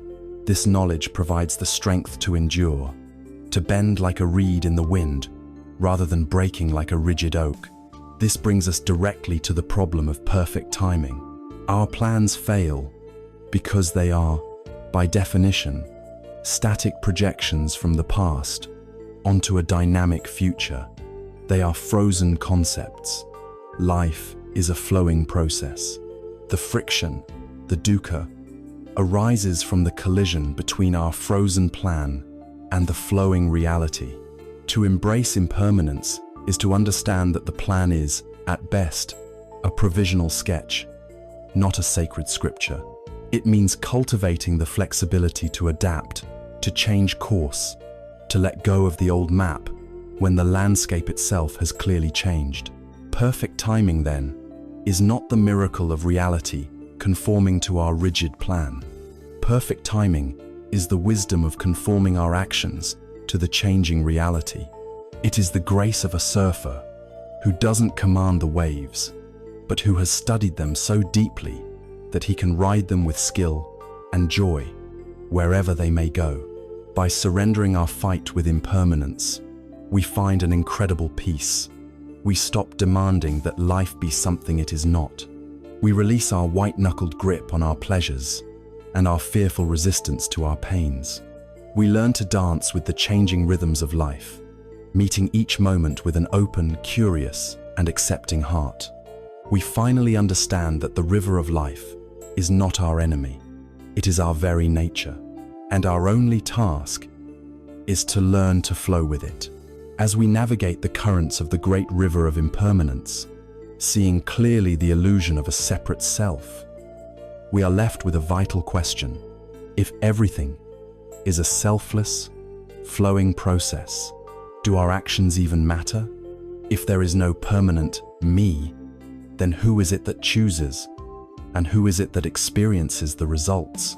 The answer lies in one of the most widely known, yet deeply misunderstood, concepts from Eastern philosophy: the law of karma. In the West, the word has been absorbed into the popular lexicon as a kind of cosmic boomerang, a system of divine revenge or reward. We hear it used casually to mean fate, destiny, or cosmic justice. But the Buddha's teaching on karma, or karma in the Pali language, is infinitely more subtle, more psychological, and ultimately more empowering than any of these popular notions. To understand karma, we must first strip away the layers of mystical interpretation. Karma is not fate. It is not a pre-written script that we are forced to act out. It is not an external, sentient force, a cosmic judge keeping a tally of our good and bad deeds. Karma is a natural law, as impersonal and reliable as the law of gravity. Its name literally means action or doing, but its true significance lies in the force that precedes the action. The Buddha himself defined it with profound precision. It is intention, cetana, he said, that I call karma. Having intended, one acts through body, speech, and mind. This is the absolute heart of the matter. Karma is intention. It is the volition, the will, the conscious choice that triggers an act. The action itself and the result that follows are merely the outward expressions of that initial seed of intention. This is a radical insight. It means that the moral quality of an act is found not in the external deed, but in the internal state of mind from which it springs. A surgeon cutting into a person's body with a scalpel and a thief cutting a person with a knife are performing superficially similar actions, but the surgeon's intention is one of compassion and healing, while the thief's intention is one of greed and harm. The karmic seeds planted by these two actions are worlds apart, because the intentions behind them exist in different moral universes. Think of the mind as a garden, and our intentions as seeds. This is the most useful parable for understanding karma. The laws of nature are neutral. The earth does not judge the seeds you plant. It simply provides the soil, the water, and the samatha conditions for them to grow. If you plant the seed of a thorn bush will grow. If you plant the seed of a fragrant rose, a rose will grow. You cannot plant a thorn seed and, through prayer or denial or wishful thinking, expect to harvest sweet fruit. The result is inherent in the nature of the seed. In the same way, the mind and the world provide the neutral conditions for our intentions to ripen. An intention rooted in greed, hatred, or delusion is a thorn seed. When it ripens, it will inevitably produce a thorny, painful experience for ourselves and for others. An intention rooted in generosity, kindness, and wisdom is a flower seed. When it ripens, it will inevitably produce an experience of beauty and peace. The suffering or happiness is not a punishment or reward from an outside agent. It is the natural, unavoidable maturation of the intentions we ourselves have set in motion. This is where the teaching on karma becomes an incredibly practical tool for living, for it shatters the prison of fatalism and hands us the key to our own future. The process of karma has two distinct sides. The first is the fruit of past karma, known as karma vipaka. These are the circumstances of our present life, the body we are born with, our innate talents and predispositions, the family and culture we find ourselves in, the situations that confront us day to day. All of these are the ripening of seeds planted in the past. This is the hand of cards we have been dealt. We have no power to change the cards that are already in our hand, to lament our circumstances, to rage against our past, to constantly ask, "Why me? Why is this happening to me?" is a futile and exhausting struggle. It is like a farmer standing in a field of thorns he planted last season, cursing the thorns for being there. It is arguing with a past that is already gone. But this is only half of the story. The other side of karma is the creation of new karma, and this is where our power and our freedom reside. The hand we have been dealt is the result of the past, but how we choose to play that hand, right here, right now, is the new seed we are planting for the future. Our freedom is not in choosing our circumstances, but in choosing our response to those circumstances. Our power is not in controlling the world, but in controlling the one thing we truly can, the intention behind our next action, our next word, our next thought. This distinction allows us to reframe our entire orientation to life. The question of the ego, trapped in wrong view, is always, why is this happening to me? This question is rooted in the past. It fosters a sense of victimhood, and it leads to resentment and despair. The transformative question, born from a right view of karma, is, given that this is happening, what is the most skillful and compassionate intention I can bring to this moment? This question is rooted in the present. It fosters a sense of agency, and it leads to wisdom and freedom. Let us make this concrete. Imagine someone insults you publicly. The insult, the external event, is the ripening of past karma situation has arisen. The ego's immediate habitual reaction is to feel the pain and to form an intention of retaliation. We want to insult them back, to hurt them as they have hurt us. This is an unskillful intention, a thorn seed of hatred. If we act on it, we perpetuate the cycle of conflict and ensure future thorny experiences for ourselves. But with mindfulness, we can catch this moment. We can feel the pain of the insult arise, see it as an impermanent feeling, and recognize the reactive intention to harm. In that pause, we have a choice. We can choose a different intention. We might choose an intention of forbearance, recognizing that lashing out will only make things worse. We might even cultivate an intention of compassion, recognizing that the other person must be suffering greatly to feel the need to cause harm. By choosing a skillful intention, we plant a flower seed instead of a thorn. We may not be able to stop the initial pain of the insult that is the ripening of the old seed, but we have the absolute power to stop the cycle from continuing. We have planted a seed of peace in our own mind and in the world. This understanding of karma as intentional action liberates us from the weight of the past and the fear of the future. We see that our present moment is not a prison sentence, but a creative opportunity. Our life is not a fixed sculpture, but a dynamic garden. We are not prisoners of fate, we are gardeners. We must tend to the plants that have already grown from the seeds of our past, whether they be beautiful or painful. But every single moment, we hold a new seed in our hand. We have the choice. Will this be a seed of anger, or of patience, of greed, or of generosity, of delusion, or of wisdom? The entire future of our experience rests upon the quality of the intention we choose. Right now, this is the profound responsibility and the exhilarating freedom of karma. It is the echo of our intention, shaping our world from the inside out. We have now journeyed through the profound truths of the selfless and interconnected nature of reality.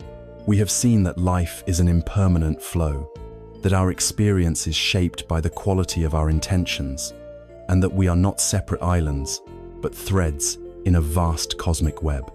This intellectual understanding is the map, but how do we use this map when we are lost in the dense forest of a real-life crisis? When the carefully laid plans of our lives are suddenly and violently disrupted, how do we practice this wisdom? It is here that we turn from abstract philosophy to the simple, earthy wisdom of a story, a famous parable that has been passed down for centuries because it holds, in its few short lines, the key to navigating the unpredictable chaos of human existence. It is the story of the old farmer who lost his horse. There once was a farmer who lived in a small remote village on the frontier. He was poor, and his most prized possession was a single beautiful stallion which he used for plowing and for transportation. One day, the horse inexplicably broke through its fence and ran away, vanishing into the wild lands beyond the village. The farmer's neighbors, hearing the news, immediately came to his house to offer their condolences. "Oh, what terrible luck," they said, shaking their heads. "Your only horse is gone. This is a disaster. How will you ever manage?" The old farmer simply listened, nodded, and replied quietly, "Bad luck, good luck, who knows?"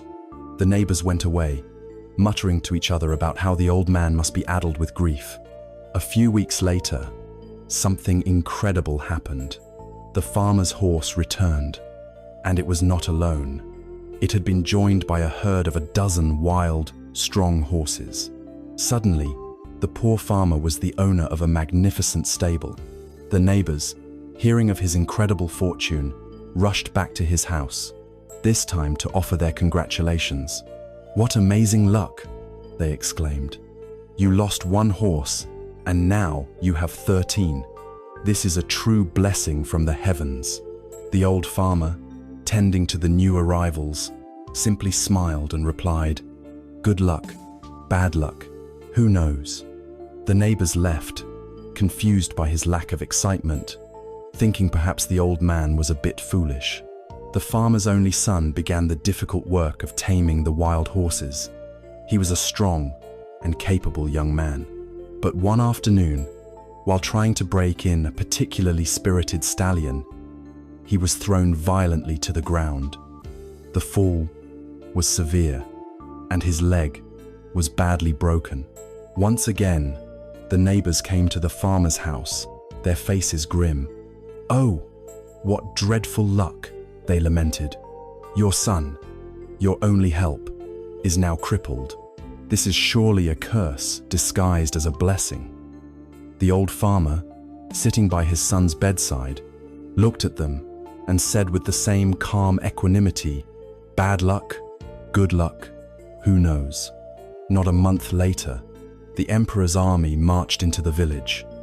A war had broken out in a distant province, and the generals were conscripting every able-bodied young man to be sent to the front lines. The fighting was fierce, and everyone knew that most of the young men sent to this war would never return. The soldiers took every young man from the village, but when they came to the old farmer's house and saw his son with his leg bound in splints, they passed him by. He was spared. The neighbors, their own sons now gone, came to the farmer, their eyes filled with tears of both sorrow for their own loss and awe for his fortune. "You were right," they said. Your son being injured was the greatest luck of all. Your wisdom is profound. The old farmer, watching the dust from the departing army settle, simply replied, "Good luck, bad luck, who knows?" This simple story is one of the most powerful teachings on right view ever told. The neighbors represent our ordinary, untrained mind. They are living entirely within the grip of wrong view. They see a single, isolated event, and they immediately rush to judge it, to label it, to attach a final conclusion to it. Their happiness and their despair are entirely dependent on external circumstances. They are tossed about on the waves of fortune like a ship without a rudder. The farmer, on the other hand, embodies the wisdom of not knowing. His response, "Who knows?" is not a sign of foolishness or passive resignation. It is the hallmark of a mind that has deeply understood the truths we have been exploring. He has understood dependent origination. He knows that he is only seeing a single, tiny snapshot in an infinitely long and complex chain of cause and effect. He knows that the ripples from this one event, the horse running away, will spread out in ways he cannot possibly predict. He has understood impermanence. He knows that good fortune can turn to bad, and bad to good, in the blink of an eye. Nothing is fixed, nothing is permanent, and he has understood no self. He is not attaching his own identity, his own sense of well-being, to these fleeting external events. He is not the unlucky man who lost his horse, nor the lucky man who gained a herd. He is simply the quiet observer of life's unfolding.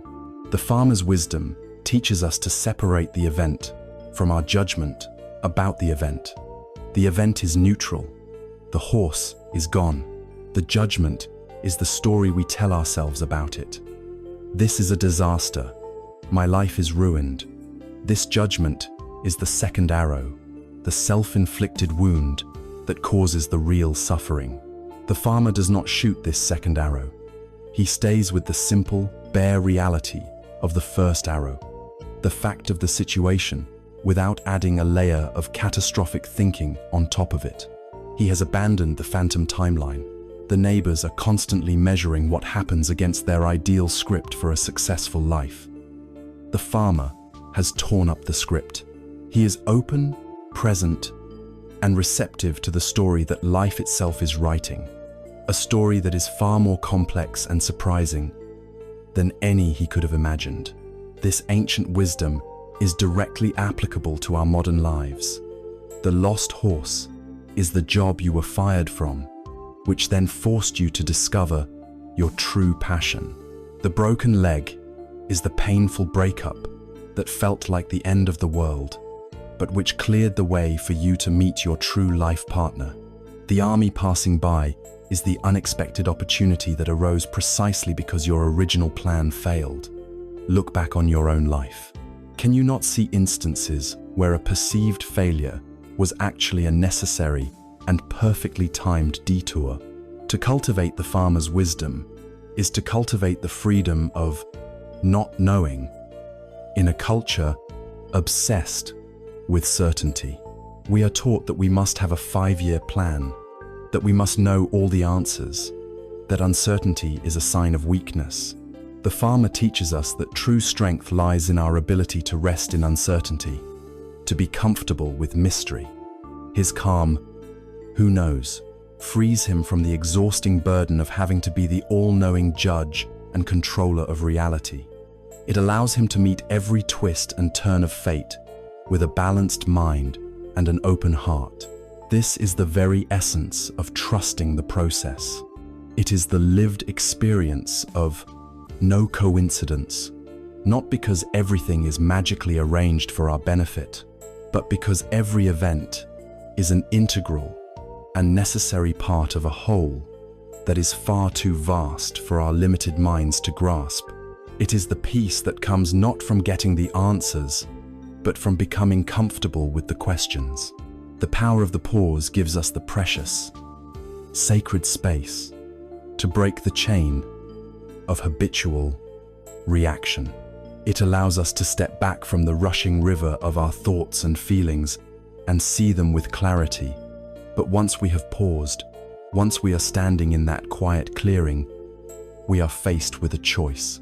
And very often, the wisest, most courageous, and most liberating choice we can make is the simple, yet profound, act of letting go. Our minds, by their very nature, are hoarders. We accumulate possessions, we accumulate knowledge, we accumulate resentments, and most tenaciously of all, we accumulate ideas about ourselves and the world. We cling to our plans, our beliefs, and our past identities long after they have ceased to serve us. To help us understand the folly of this clinging and the freedom of its release, the Buddha offered one of his most elegant and practical teachings, the parable of the raft. Imagine, he said, a person on a journey. They come to the bank of a vast and dangerous river. The near shore, where they stand, is a place of peril and fear. It is filled with anxiety, conflict, and dissatisfaction. The far shore is a place of safety, peace, and security. But there is no bridge to cross, no ferry to take. The river is wide, the current is swift, and to swim would be to risk one's life. This near shore is our ordinary state of being, a life caught in the grip of dukkha. The far shore is the goal of liberation, of peace. The river is the turbulent flow of life and the challenges of the spiritual path. So, the person, being resourceful and determined, decides to build a raft. They gather grass, twigs, branches, and leaves whatever materials are available on the near shore. They bind them together skillfully and with great effort. This act of building the raft is the practice of the path itself. It is the diligent application of right view, the cultivation of mindfulness, the hard work of living ethically and training the mind. The raft is the tool we fashion from our efforts, whether it be a spiritual teaching, a therapeutic model, a specific life plan, or a personal goal. With their raft completed, the person pushes it into the water and, paddling with their hands and feet, begins the arduous journey across. The raft supports them, keeps them from being swept away by the current, and protects them from the dangers lurking in the water. It is an incredibly useful, life-saving tool. Thanks to the raft and their own effort, they arrive safely on the far shore, a place of peace and relief. They stand on solid ground, free from the perils of the river.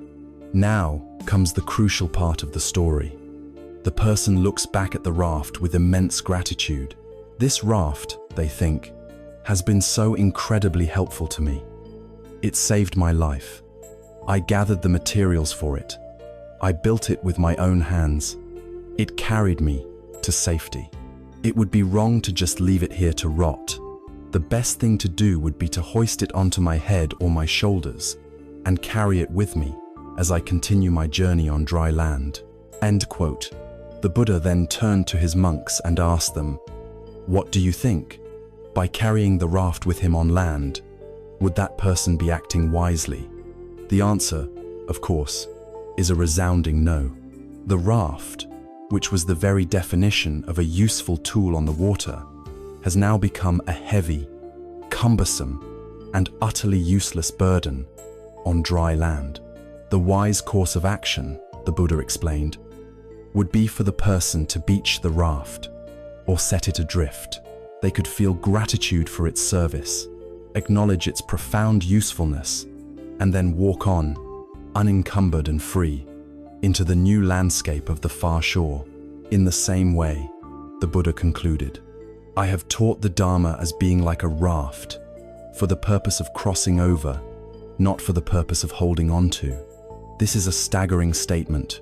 Even the teachings of an enlightened being, the profound truths of reality, are ultimately just tools. They are fingers pointing at the moon of liberation. They are not the moon itself. To become obsessed with the doctrines, to cling to the words and concepts as a rigid dogma, is to miss the entire point. It is to start worshipping the raft instead of continuing the journey. This parable, however, extends far beyond just spiritual teachings. The rafts we build and carry are numerous. One of the most common is our life plan. We are dissatisfied with our current situation, the near shore. So we construct a rough 5-year plan, a career path, a savings goal. This plan can be immensely helpful. It gives us direction, motivates our actions, and helps us navigate the difficult river of our ambition. But what happens when we reach the goal? Or what happens when, halfway across the river, the current of life, anitya, sweeps us to a completely different shore than the one we intended, an unexpected place our original map never showed? Too often, we keep carrying the raft. We achieve our career goal, but remain trapped in the identity of the striver, unable to relax and enjoy the safety of the far shore. Or, our plan fails. We wash up on an unknown beach, and instead of exploring the new territory, we sit there, miserably trying to patch up our broken raft, refusing to let go of a plan that is no longer relevant to the reality of where we are. Letting go of a failed plan is not an admission of defeat. It is the wise recognition that you have arrived on a new shore and need to survey a new landscape. We also build rafts out of our identities. The identity of the good student might be a very useful raft to get you through university, but clinging to that identity in a new job, where collaboration and risk-taking are valued more than getting a perfect score, becomes a heavy burden. The identity of the victim may have been a necessary raft to psychologically survive a period of genuine harm, but carrying that raft of victimhood into new, healthy relationships will prevent intimacy and trust from ever taking root. Every coping mechanism, every personality trait, every belief we hold about ourselves was, at some point, a raft we built to help us navigate a particular stretch of the river. The question wisdom asks us is this raft still serving me on the shore where I now stand? Why is it so difficult to let go? We cling because we have invested so much effort into building the raft. To leave it behind feels like a waste of all that work. We cling because the raft is familiar and the new shore is unknown territory. The old identity, the old plan, feels safer than the uncertainty of a new beginning. And most of all, we cling because we have forgotten that the raft was merely a tool to get us somewhere, and we have begun to believe that the raft itself is the prize. The practice of letting go, then, is an act of profound intelligence and self-compassion. It is the ability to look honestly at the tools, beliefs, and identities we are carrying, and to ask, is this still helping me, or is it just weighing me down? It is having the courage to feel gratitude for how a certain belief or plan has served you in the past, and then having the wisdom to gently set it down so you can walk freely into the future. It is the ultimate embrace of impermanence, the understanding that different parts of the journey require different tools. You are not the raft, you are the traveler, and the art of a good traveler is knowing what to carry, and, more importantly, what to leave behind. Having learned to pause, and having found in that pause the courage to let go of the raft, the old plan, the old identity, we might expect to feel an immediate sense of lightness and freedom.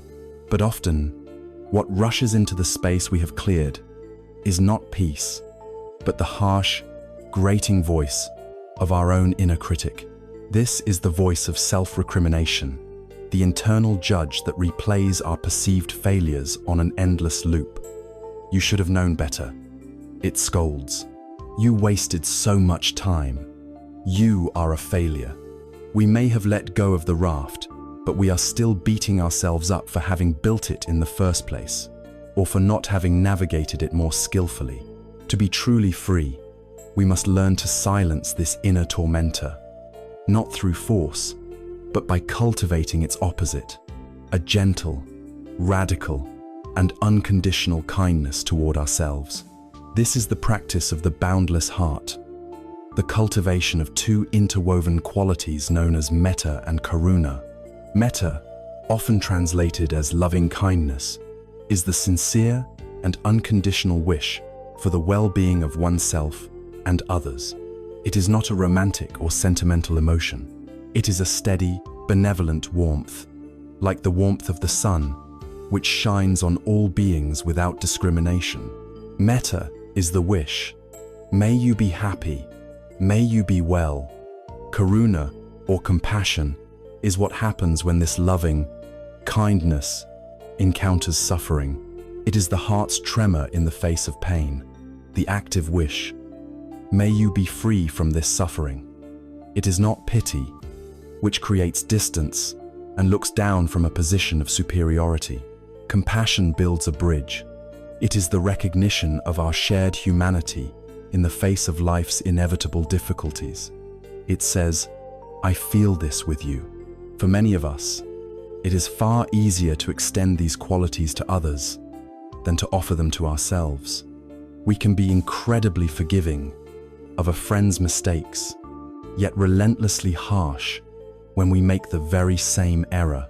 This internal cruelty comes from a deeply ingrained and deeply mistaken cultural belief, the belief that self-criticism is a necessary motivator. We think that being hard on ourselves keeps us sharp, that it prevents us from becoming lazy and complacent. We believe that self-compassion is a slippery slope to self-pity and self-indulgence, a way of letting ourselves off the hook. But the wisdom of both ancient Buddhism and modern psychology reveals that the opposite is true. Self-criticism is a terrible motivator. When we attack ourselves, we activate the body's threat defense system, the same fight or flight response triggered by an external danger. Our brains are flooded with cortisol and adrenaline. This leads to anxiety, depression, and avoidance. We become afraid to take risks for fear of triggering another barrage of self-blame. Self-compassion, on the other hand, activates the mammalian caregiving system. It releases hormones like oxytocin, which make us feel safe, connected, and secure. A mind that feels safe is more open, more creative, and far more resilient in the face of failure. Think of a child learning to walk. If you scream at the child every time they fall, they will become terrified and unwilling to try again. If you respond with kindness and encouragement, it's okay. Falling is part of learning. Let's try again. They will get up with confidence. Our inner life is no different. A compassionate response to our own failures is what truly allows us to learn, grow, and move on. It is also vital to distinguish self-compassion from self-pity. Self-pity is a state of isolation. It says, "Poor me, my problems are unique and terrible." It narrows our focus down to our own small, suffering ego. Self-compassion, in contrast, is a state of connection. It recognizes that suffering, failure, and imperfection are part of the shared human experience. Instead of saying, "Poor me," it says, "This is what it feels like to be a struggling human being. This is hard, and I am not alone in this."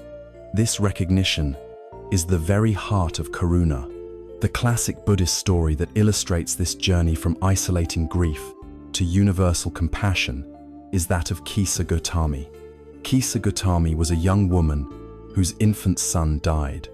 Mad with a grief she could not bear, she refused to accept his death. Clutching his small body, she went from house to house, begging for medicine that could bring him back to life. Some people mocked her, others turned her away. Finally, a wise man, seeing her profound suffering, directed her to the Buddha. The Buddha listened to her plea with great tenderness and told her he could help, but first, she must bring him a single mustard seed. There was one condition. The seed had to come from a house where no one and no parent, no child, no spouse, no servant had ever died. Filled with a desperate hope, Kisa Gotami began her quest. At the first house, the people were kind. "Of course, we have a mustard seed," they said, "but our beloved father died here last year." At the second house, the story was the same. "We feel for you, but we lost our youngest daughter just a few months ago." She went from house to house, and everywhere she went, she was offered a mustard seed. But everywhere she went, she heard a story of loss. Every family had been touched by the hand of death. As the day wore on, the truth began to dawn on her. Her own, personal, unbearable grief was not, in fact, unique. The pain she felt was the pain of all humanity. The loss she was experiencing was the universal condition of all living beings who love. Her heart, once clenched tight around her own singular sorrow, began to break open in empathy for everyone. She realized that in every house, there was a story of loss just like hers. She was not alone. With this profound realization of shared suffering, she was able to accept the reality of her own loss, return to the Buddha, and begin her path to healing. She had discovered universal compassion by walking the path of her own pain. This same compassion is what we must learn to offer ourselves. The most direct way to cultivate this quality is through the practice of metta, or loving kindness meditation. It is a simple but profound practice of becoming our own ally. You can begin by finding a comfortable posture, closing your eyes, and taking a few gentle breaths. Then, you bring your own self to mind. Perhaps you can visualize yourself, or simply get in touch with the feeling of your own presence. Then, you begin to silently repeat a series of phrases, like a gentle offering to your own heart. The traditional phrases are, "May I be happy," "May I be healthy," "May I be safe," "May I live with ease." As you repeat these phrases, you are not trying to force a feeling of happiness or health. You are simply planting the seeds of that intention. You are offering yourself the same kindness and well-wishing that you would naturally offer to a dear friend who was struggling. At first, this practice can feel awkward, mechanical, or even absurd. The inner critic may shout back, "You don't deserve to be happy." That is okay. Simply notice that voice as more conditioned thinking, and gently, patiently, return to the phrases. Treat the practice like a soft rain falling on hard, dry ground. It may take time for the water to soak in, but with persistence, the ground of your being will soften. This practice of self-compassion is how we heal the traveler who has been wounded on the journey. Letting go of the raft of a failed plan is the first step. Forgiving ourselves for needing the raft, for clinging to it, or for crashing it, is the second, equally vital step. It allows us to look back at our past selves, with all their mistakes and misguided efforts, not with the harsh glare of judgment, but with the soft, warm light of understanding. We see that every stumble, every detour, every broken raft was a necessary lesson. We learn to treat ourselves not as a problem to be fixed, but as a being worthy of love and kindness, exactly as we are, right now. This is the inner alchemy that transforms the lead of self-blame into the gold of true, unshakable peace. As we cultivate a heart of self-compassion, we begin to relate to our past with a newfound gentleness. We learn to see our stumbles, not as failures, but as lessons. As we walk through the world with this softer gaze, we may begin to notice another kind of phenomenon, one that can feel both startling and deeply reassuring. These are the moments of meaningful coincidence, the uncanny intersections of our inner world and the outer world that seem to defy all probability. You might be agonizing over a difficult decision, only to open a book at random to a page that speaks directly to your dilemma. You might think of a friend you haven't seen in a decade, and that very afternoon, you run into them in a city far from home. These events feel different from ordinary occurrences. They shimmer with a sense of significance, of a hidden order. They feel like a wink from the universe. The great Swiss psychologist Carl Jung gave a name to this experience: synchronicity. He defined it as an acausal connecting principle, a third fundamental force of reality, alongside time, space, and causality. For Jung, a synchronicity occurs when an inner, psychic event, a dream, a thought, an emotion is mirrored by an outer, physical event in a way that is deeply meaningful to the person experiencing it, yet has no discernible, linear cause and effect relationship.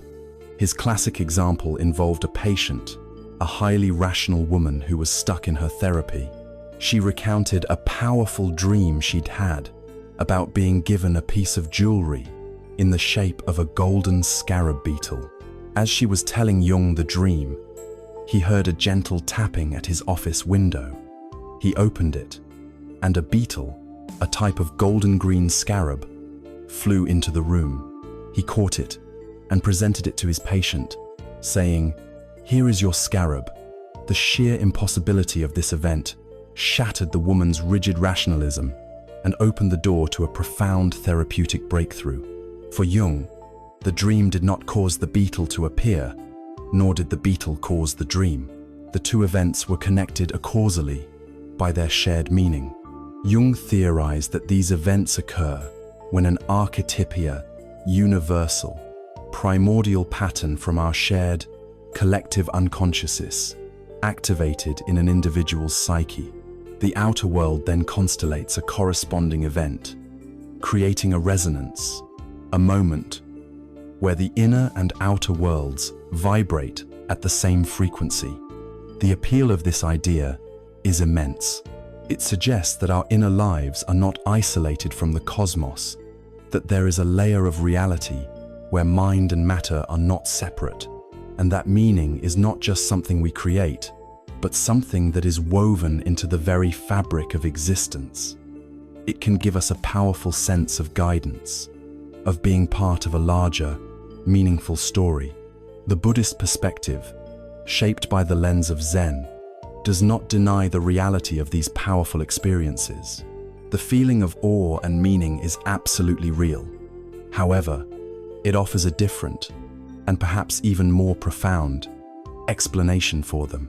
Where Jung posits an acausal connecting principle, Buddhism points to a causality so vast, so intricate, and so multi-layered that it appears acausal to our limited perception. This is the doctrine of Dependent Origination, or Paticca Samuppada, revisited. Let us return to the core principle. Everything arises in dependence upon countless causes and conditions.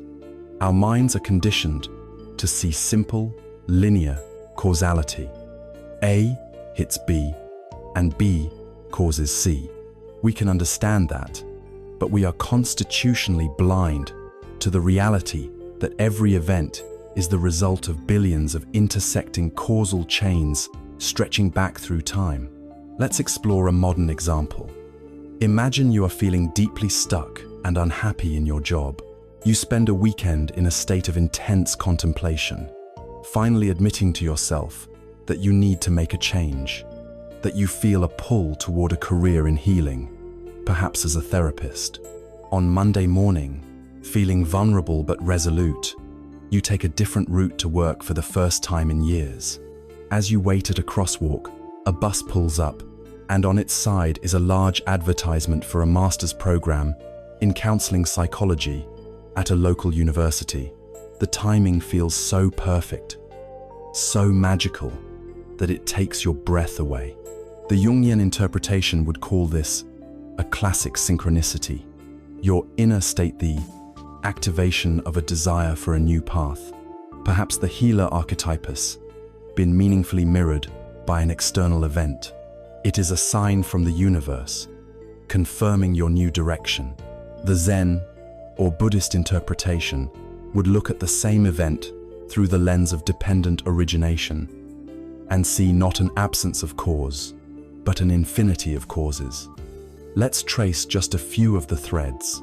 Your unhappiness at work is a causal chain involving your boss, your duties, your past choices, and your current psychological state.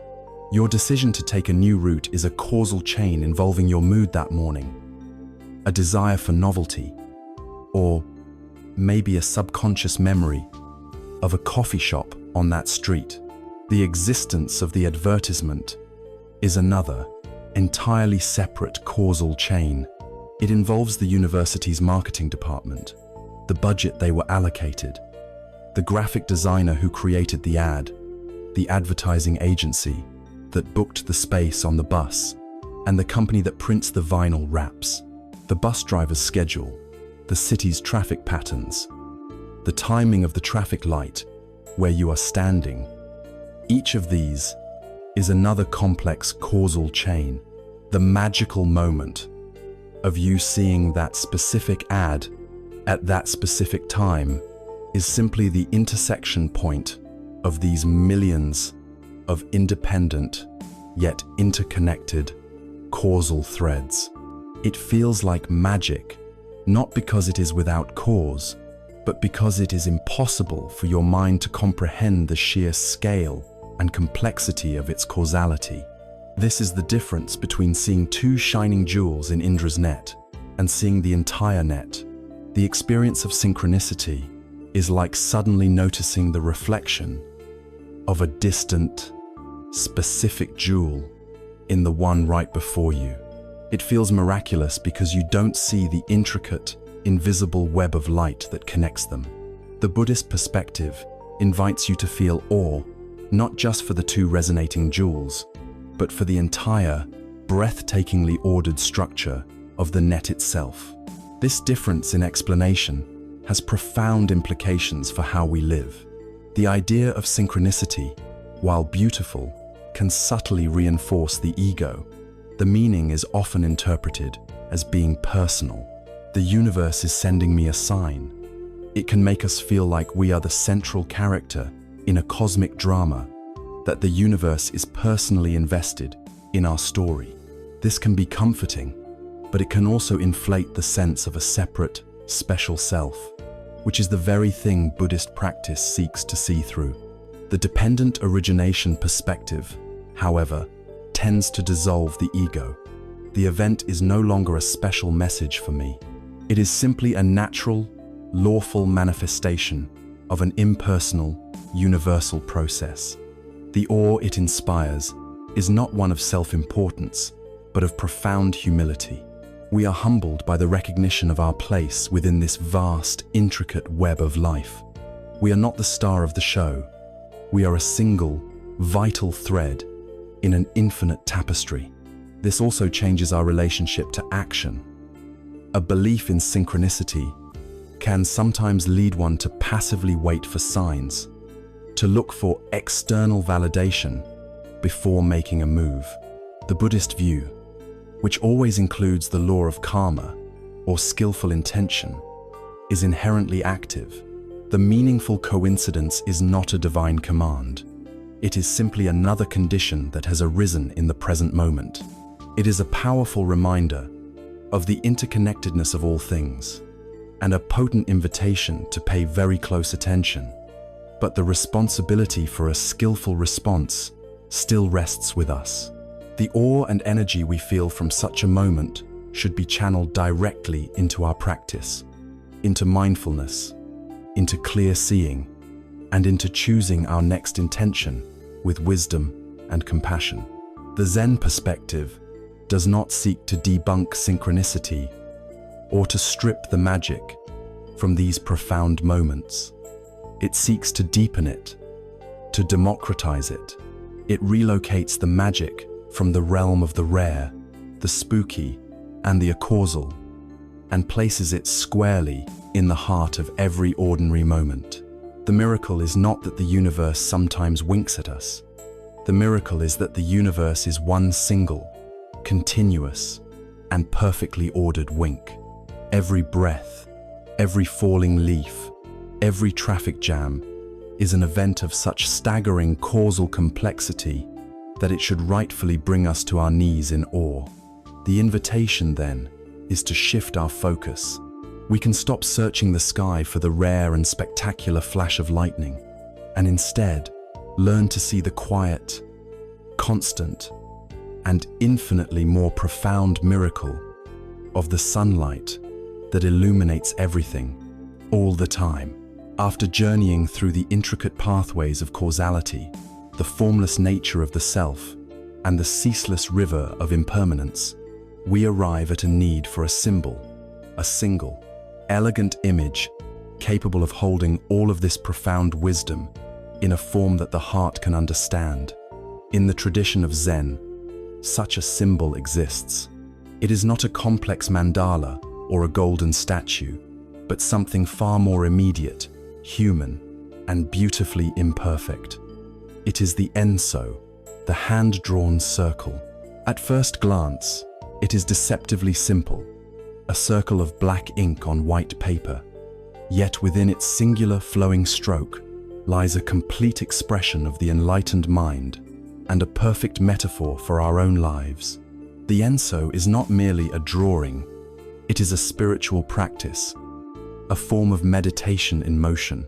A Zen master will prepare their ink, quiet their mind, and then, in a single fluid exhalation of breath, they will paint the circle. There is no preliminary sketch, no hesitation, and most importantly, no correction. The moment the brush touches the paper, the act is committed. The stroke is what it is. If the circle is slightly misshapen, if the ink is thick in one place and fades to a delicate grey in another, if the starting and ending points do not quite meet, leaving a small gap, none of this is considered a mistake. These are not failures. They are authentic, honest expressions of the artist's state of being in that one unrepeatable moment of creation. The enso is a perfect record of its own imperfect becoming. In this simple act, all the principles we have discussed come to life. The state of mind required to draw it is one of mushin, or no mind, a state where the ego and analytical thought have stepped aside, allowing for action that is spontaneous, intuitive, and free, the very spirit of Wu Wei. The uncorrectable nature of the single brushstroke is a direct confrontation with anitya, impermanence. The moment is fleeting, the action is final, and we must accept the result as it is, without clinging to a desire for a different outcome. The symbolism of the finished circle is even richer. The circle itself represents the entire universe, the totality of existence, the great interconnected web of dependent origination. It is whole, complete, and encompasses everything. At the same time, the empty space within the circle signifies shunyata, or emptiness, the profound truth of anatman, that nothing, including ourselves, has a solid, separate, independent essence. The enso is a masterful paradox, visually demonstrating the core Buddhist insight that form is emptiness, and emptiness is form. They are not two separate things. But perhaps the most profound teaching of the enso lies in its celebrated imperfection. Our Western, Greek-influenced heritage has trained us to see perfection in straight lines, in flawless symmetry, in geometric precision. We strive for a life that looks like a perfect circle, drawn with a compass, flawless, predictable, and controlled. But the Zen aesthetic, shaped by the philosophy of wabi-sabi, finds beauty in a completely different place.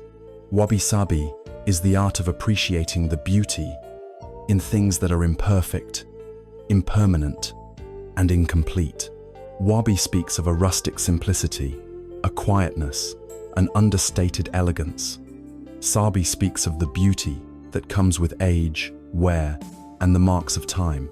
It is the patina on an old bronze bell, the weathered grain of an ancient wooden beam, the subtle crack in a cherished ceramic teacup.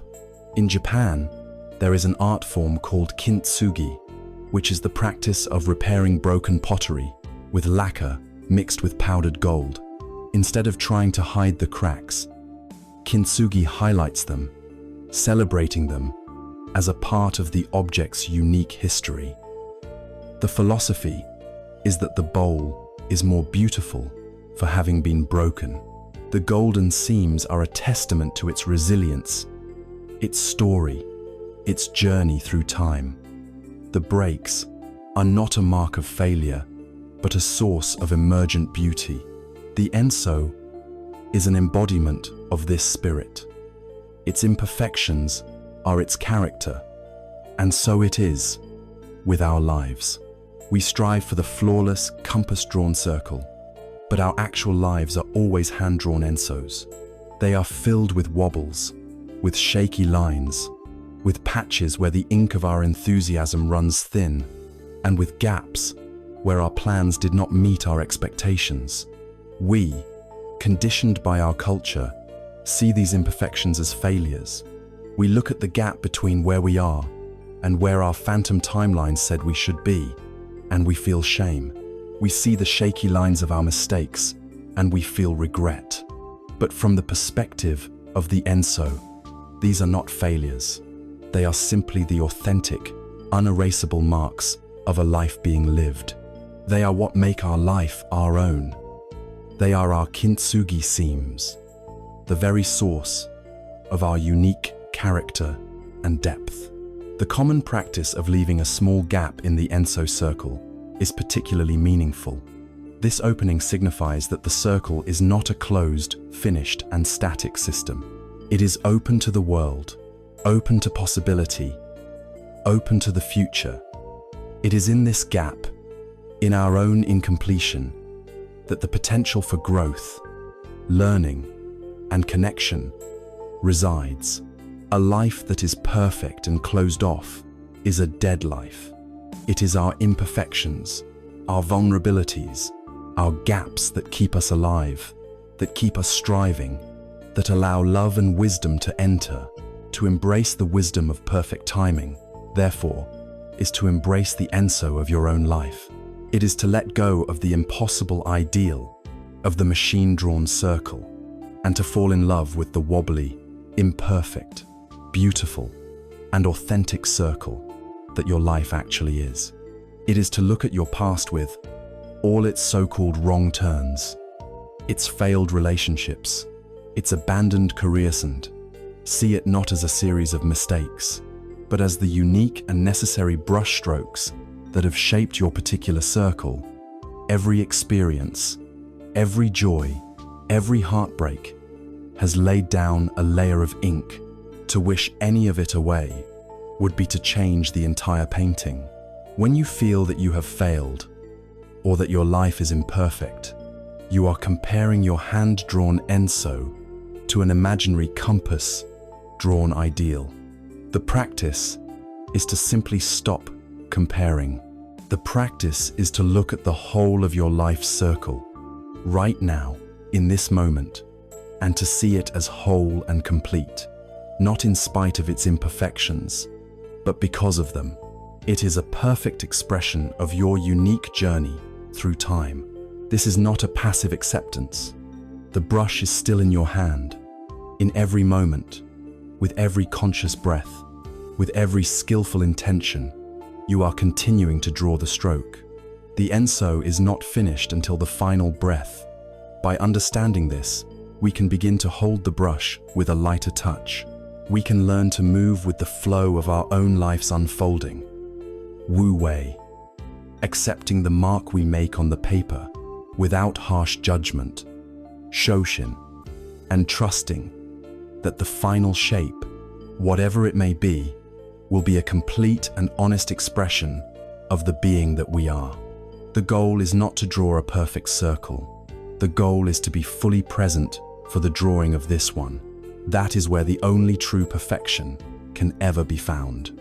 If our life is a hand-drawn Enso circle, a perfect expression of its own imperfect journey, and we have learned to accept its form without judgment, a new and profound way of relating to it becomes possible. We can move beyond mere acceptance and into a state of active, engaged learning.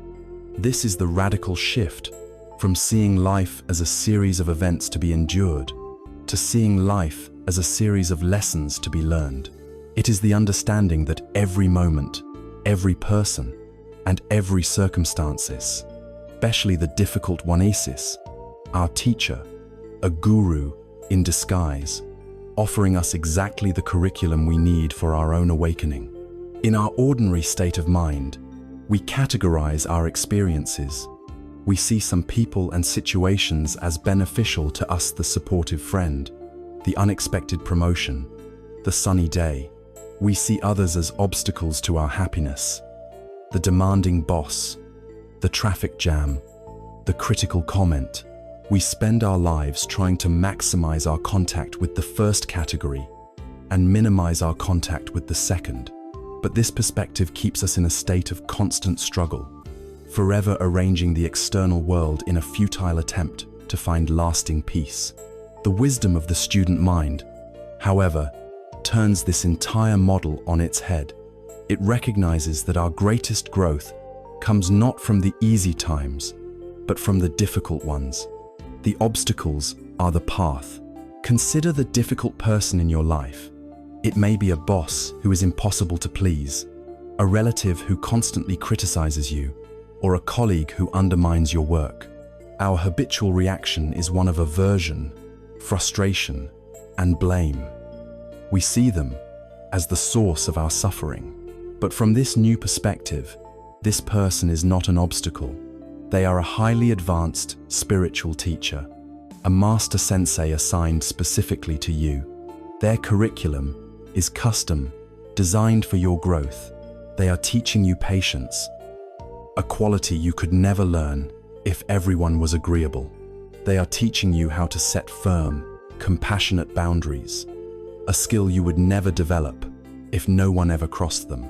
They are holding up a mirror to your own reactivity, showing you exactly where your ego is most sensitive and fragile. They are teaching you compassion, for you may come to see that their difficult behavior springs from their own deep suffering. To engage with this person, not as an enemy, but as a teacher, is to transform a source of stress into a powerful opportunity for practice. Consider the experience of failure. A business you poured your heart into goes bankrupt. You are rejected for a position you thought was perfect for you. A creative project falls flat. The ego experiences this as a death, a devastating verdict on your self-worth. It generates shame and fear. But the student mind sees failure as the teacher of humility. It is life's most effective antidote to arrogance. It reminds us, viscerally, that we are not in control of every outcome. It forces us to reevaluate our approach, to learn from our mistakes, and to cultivate the resilience that can only be forged in the fires of disappointment. No one who has achieved anything of worth has done so without a long apprenticeship to the teacher of failure. Consider the raw pain of loss, the death of a loved one, the end of a cherished relationship, the decline of our own health. This is the most difficult curriculum of all. But loss is the ultimate, non-negotiable teacher of impermanence. It shatters our childish fantasies of permanence and forces us to confront the transient nature of all things. It strips away the trivialities of our lives and shows us what truly matters. And in doing so, it becomes the teacher of gratitude. It is only by understanding that we can lose everything that we can begin to truly appreciate what we have right now, in this precious, fleeting moment. Even the mundane moments of our lives are teachers in disguise. Boredom, the state we try so desperately to avoid with constant stimulation, is the teacher of presence.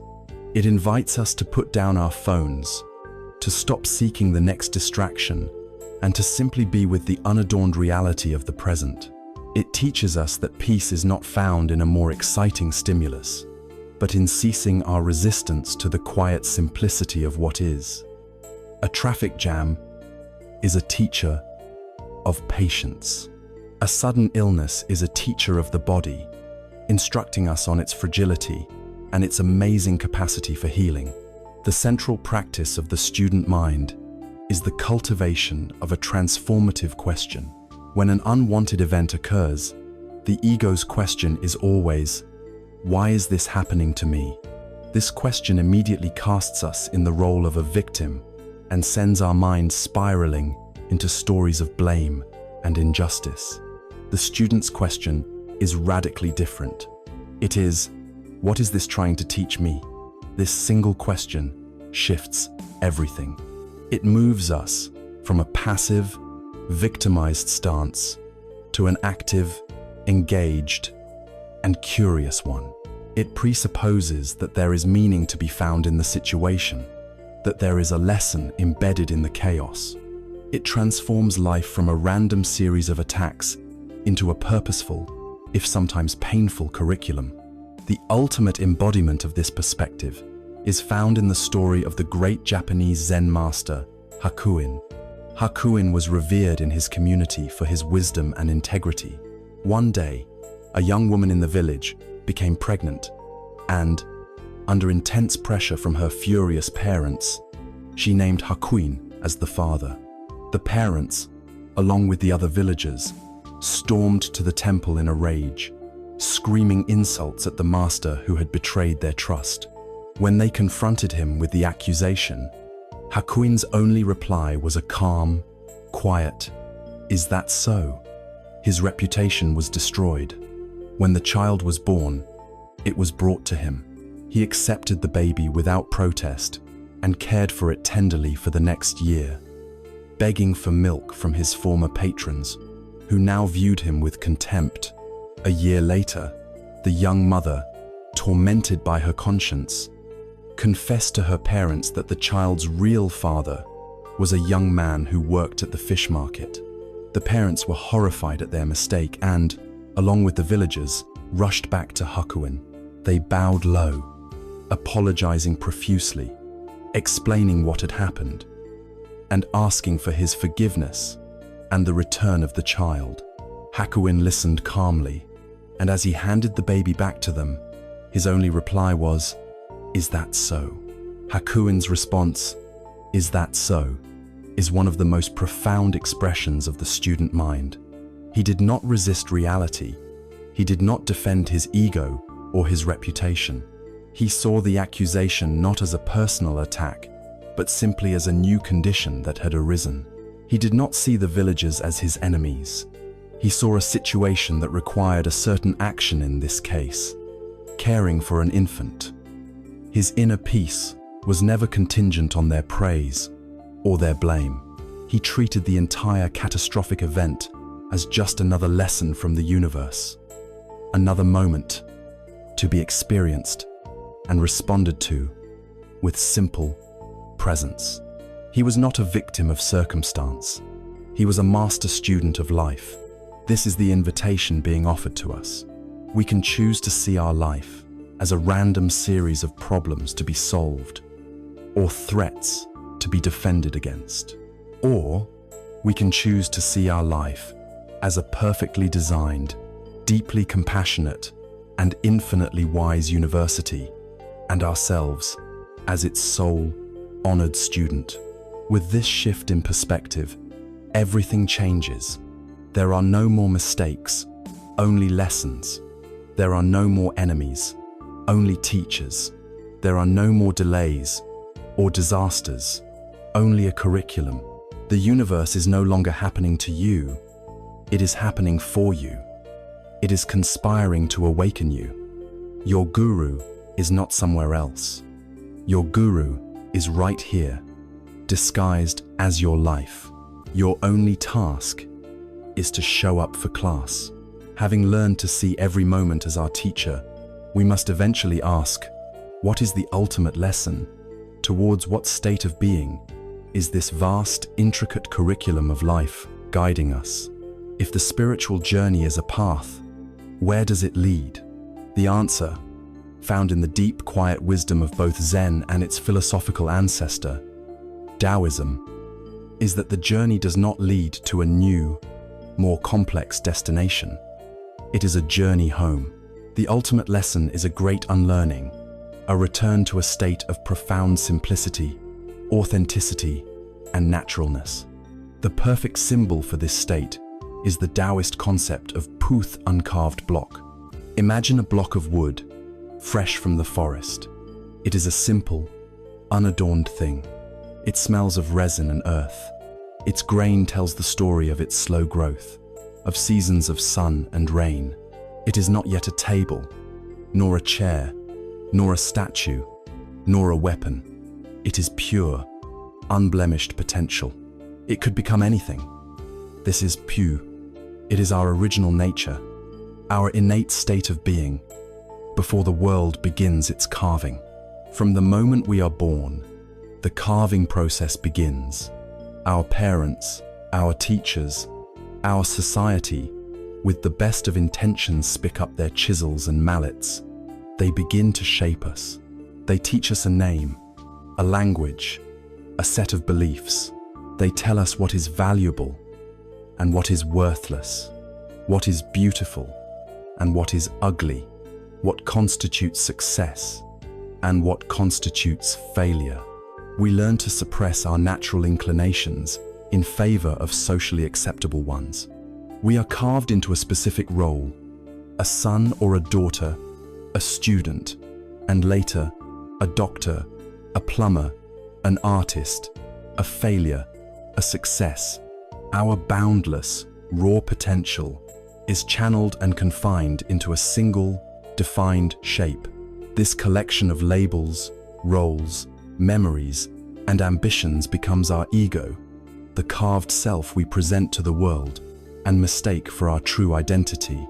We live our lives as these carved blocks, and while this process gives us a defined place in society, it comes at a great cost. The first cost is the loss of potential. Once the block of wood is definitively carved into a chair, it can no longer become a boat. It has lost its infinite other possibilities. In the same way, when we over-identify with our carved role, when we believe, I am a lawyer, or I am a mother, we lose our psychological flexibility. When that role is threatened through job loss, divorce, or retirement, we experience a profound crisis of identity because we have forgotten that we are the wood, not just the carving. We have forgotten that our true nature is infinitely more vast than any single role we could possibly play. The second cost is a loss of strength. A piece of wood is strongest in its natural fibrous state. A highly intricate carving with many delicate projecting parts is brittle. It can be easily broken. Our carved egos are the same. They are sensitive, defensive, and easily wounded. A critical comment, a perceived slight, a minor failure, these things can feel like devastating blows because they threaten the integrity of our carefully constructed, brittle persona. The uncarved block, in its simple wholeness, is not so easily damaged. It has a quiet, unassuming resilience. The final and greatest cost is the sheer exhaustion of it all. Maintaining a carved identity requires constant effort. We must hold the right opinions, display the right emotions, and manage the right impressions. We live in a state of perpetual performance, afraid that if we relax for a moment, the mask will slip and our unacceptable true nature will be revealed. This constant low-level tension This conflict between our artificial persona and our authentic self is a primary source of the background friction, the dukkha, that defines so much of our lives. The spiritual path, then, is not a process of adding more, finer carvings to our block. It is not about becoming a more impressive, more elaborate, more successful version of our carved self. The spiritual path is a journey of uncarving. It is the courageous process of letting the chisels fall silent, of smoothing down the sharp edges, of returning, step by step, to the simple, powerful wholeness of the uncarved block. What does this state of poo feel like? It is, first and foremost, a state of simplicity and naturalness. It is a life free from pretense and artifice. The person who embodies poo is not trying to be anyone. They are simply, authentically, themselves. Their actions flow naturally from their inner state, without the filter of what they should do or how they should appear. This is not the calculated, performative authenticity that is sometimes fashionable. It is a deep, quiet, unself-conscious genuineness. This simplicity should never be confused with ignorance or foolishness.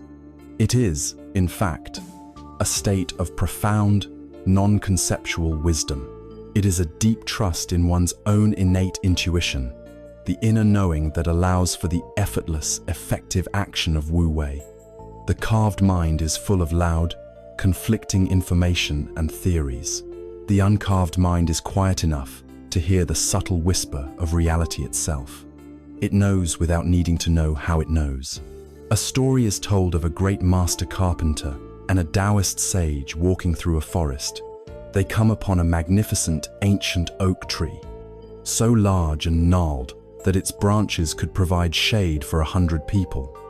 The carpenter and his apprentice immediately begin to assess the tree. "This wood is no good," says the apprentice.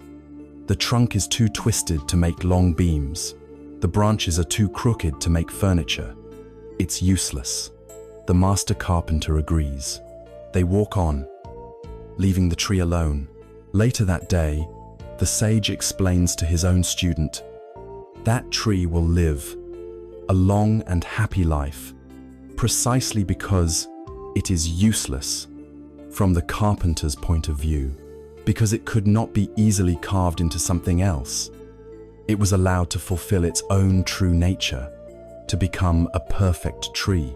The wisdom of Poo lies in recognizing and honoring this intrinsic worth, this suchness, both in the world and in ourselves, before the utilitarian mind tries to carve it into something useful for the ego's agenda. The journey of uncarving is one of subtraction, not addition. It is the practice of letting go of the labels we have mistaken for ourself.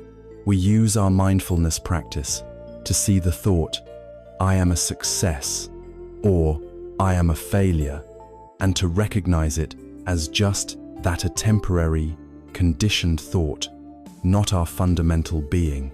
It is the process of questioning our own conditioning, of asking whether the values we hold dear are truly our own, or if they are simply carvings left by the hands of our culture. It is a path of simplifying our lives, not just externally by reducing clutter and needless commitments, but internally by letting go of complex grievances, elaborate ambitions, and the need to have an opinion on everything. This does not mean we become a blank slate, or that we must renounce our skills and knowledge. We cannot unlive our lives. The wise person is not a blank, freshly cut block.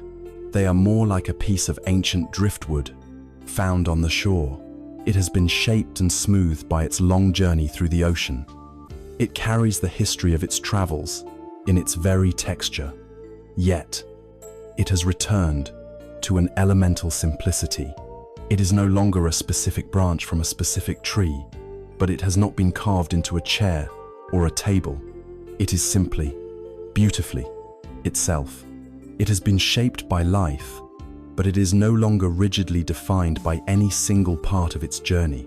In a world that constantly pressures us to be more, to achieve more, to define ourselves with ever greater specificity. The return to the uncarved block is the most radical act of freedom. The uncarved self possesses a quiet and invincible strength. It cannot be offended because it is not attached to a brittle, carved reputation.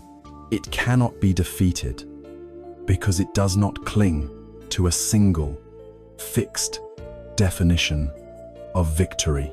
It is free to respond to life with the full spectrum of its limitless potential, meeting each moment not with a preset agenda, but with an open and adaptable heart. This is the discovery of what Zen masters call our original face. The face we had before our parents were born. The face we had before the carving began. It is the end of the exhausting performance of being someone, and the beginning of the peaceful, joyful, and simple reality of just being. Our journey through the inner landscape has been a long and winding one. We have deconstructed the nature of suffering. We have seen through the illusion of the solid self. We have embraced the universal flow of impermanence. And we have learned to see every moment as a teacher. All of these paths, all of these profound and varied streams of wisdom now converge and flow into one great, shimmering ocean. This is the final destination of the path, which is not a destination at all, but the realization of the place where we have always been. This is the practice and the goal of living in the timeless. Now, the only moment that ever is. For our entire lives, we have been conditioned to live on a timeline. We perceive our life as a long road, stretching from a solid, unchangeable past, through a fleeting present, and into a real, tangible future. Our mind constantly travels along this road. It dwells in the past, replaying old conversations, reliving old triumphs, and regretting old mistakes. Or it races into the future, rehearsing for challenges, fantasizing about success, and worrying about potential disasters. The present moment, for most of us, is little more than a frantic, blurry rest stop on the highway between what has been and what will be. But the ultimate wisdom of this path reveals that this entire timeline is a grand illusion, a fiction constructed by the thinking mind. Where is the past? Can you go there? Can you hold it in your hand? You cannot. The past does not exist, except as a memory, a neurochemical trace, a thought that is arising right now, in this present moment. When you feel the sting of an old regret, you are not feeling the past. You are feeling a present moment thought about the past. The event is gone forever.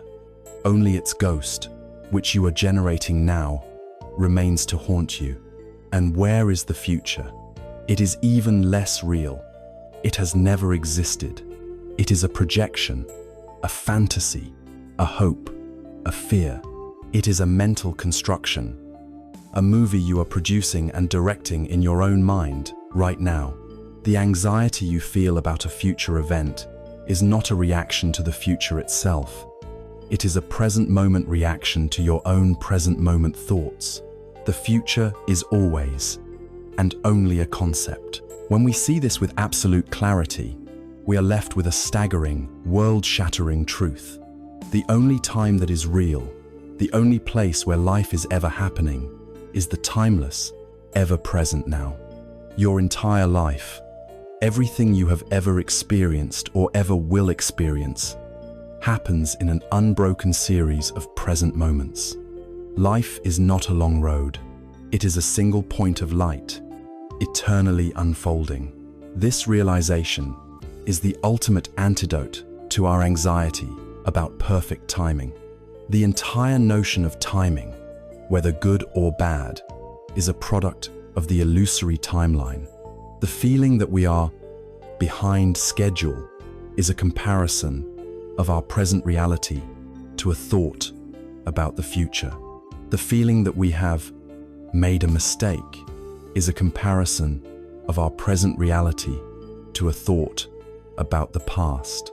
These feelings cannot exist in a mind that is fully anchored in the present moment, because in the pure, unadorned now, there is no past or future to compare it to. There is only this breath, this sound, this sensation, this light. In the now, there is no timeline, and therefore there can be no wrong timing. Perfect timing, then, is not some magical alignment of events that will happen for us in the future. It is not about finally getting what we want, when we want it. The only perfect timing is the profound and simple act of accepting this present moment, exactly as it is, without judgment. It is the recognition that this moment, right here, is the perfect and only possible culmination of every cause and condition that has ever existed in the universe. It could not be otherwise. To be fully present for it is to be in perfect harmony with the timing of reality itself. The great Zen master Thich Nhat Hanh offered the most beautiful and practical teaching on how to live this truth through the simple act of washing the dishes. He observed that when we wash the dishes, we are often not really there. Our body is at the sink, but our mind is already in the future, thinking about the cup of tea we will have afterwards, or the television show we want to watch. We see washing the dishes as a chore to be rushed through, a means to an end. In these moments, we are not truly alive. We are sleepwalking through our lives. The Zen approach, he taught, is to make washing the dishes the most important thing in the world while you are doing it. The point of washing the dishes is not to get clean dishes. The point of washing the dishes is to wash the dishes. It is to be fully present for the experience, to feel the warmth of the water on your hands, to see the shimmering iridescence of the soap bubbles, to hear the sound of the plate as you rinse it clean. When you wash the dishes this way, you are completely alive. The mundane chore is transformed into a sacred meditation, a joyful act of presence. This principle extends to every corner of our lives. When you are walking, just walk. Feel the contact of your feet on the earth. Notice the movement of your body. The purpose of walking is not just to arrive at your destination. The purpose is to be alive with every step. When you are drinking your tea, just drink your tea. Experience its warmth, its aroma, its taste. Don't be thinking about the next thing. If you are fully present for the walking and fully present for the tea, you will have lived 2 moments of your life in their complete fullness. This practice erases the artificial line our minds draw between the sacred and the mundane. When performed with total presence, every act is a sacred act. How do we train ourselves to come home to this timeless now, especially when our minds are so habituated to wandering? The simplest and most direct path is through our senses. The mind can travel to the past or the future, but the body and its senses are always, unfailingly, in the present. When you find yourself lost in a storm of anxious thoughts, you can gently interrupt the pattern by asking yourself, what are 5 things I can see right now? Name them silently. What are 4 things I can feel? The chair beneath me, the air on my skin, the texture of my clothes. What are 3 things I can hear? The hum of a distant fan, a bird outside the window, the sound of my own breathing. This simple exercise acts as an emergency brake for the time-traveling mind, pulling it out of the abstract world of thought and grounding it in the concrete, undeniable reality of the present. And when a problem seems overwhelming, try this experiment. State the problem to yourself. Then, for just 30 seconds, let go of the story. Drop the narrative about who did what and what might happen next. Simply come home to the physical sensation of your breath. Feel one inhalation and one exhalation. In that moment of pure, non-conceptual presence, where is the problem? You will find that the problem is not in your direct experience. The problem is always a story, a mental construction about the past or the future. In the reality of now, there may be physical sensations, there may be emotions, but the conceptual problem that causes so much suffering vanishes. This is the culmination of our entire journey. All the great teachings point to this single, simple reality. The search for peace, for meaning, for control, for perfect timing, is always a search that takes place in the imaginary realms of past and future. The great, paradoxical secret is that everything we have ever been looking for is already here, in the one place we have been trained to overlook, the humble, ordinary, miraculous, and ever-present now. By learning to arrive again and again in this timeless moment, we realize we are not travelers on a long and difficult road. We are beings who have been home all along. We just needed to awaken to where we are.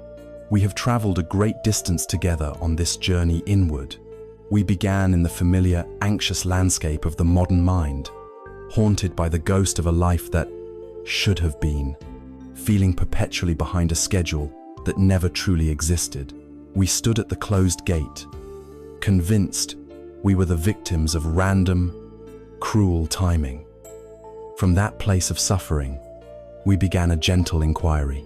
We dared to look directly at our discontent, and we found its origin not in the world outside, but in the thirst and the clinging of our own minds.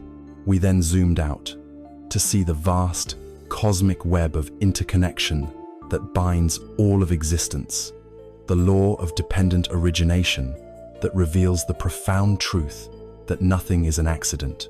With that understanding, we turned the lens back upon ourselves and watched as the solid, separate self dissolved into a flowing river of impermanent processes.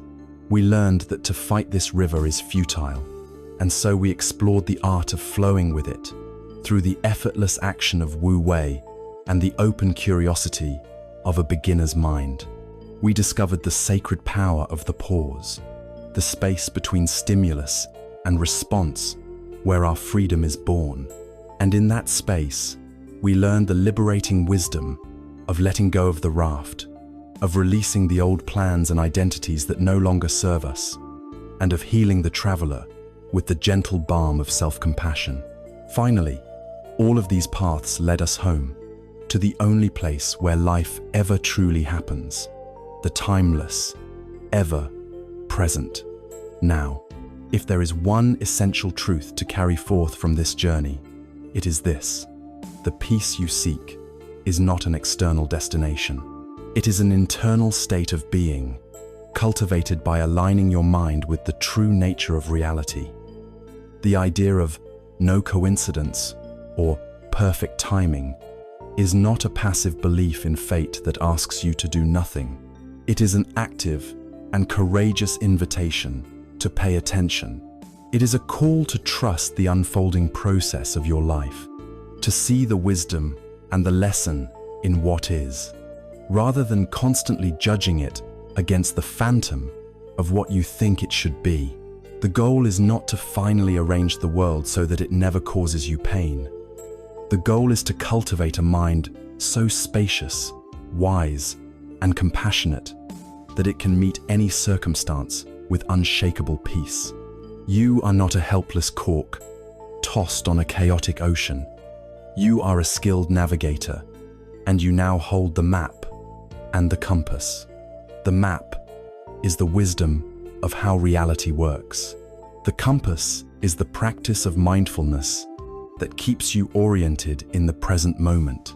You cannot control the winds or the currents of the great river of life, but you now have the tools to steer your vessel with grace, intelligence, and courage. You have the power to choose your intention in every moment. planting the seeds of your own future happiness.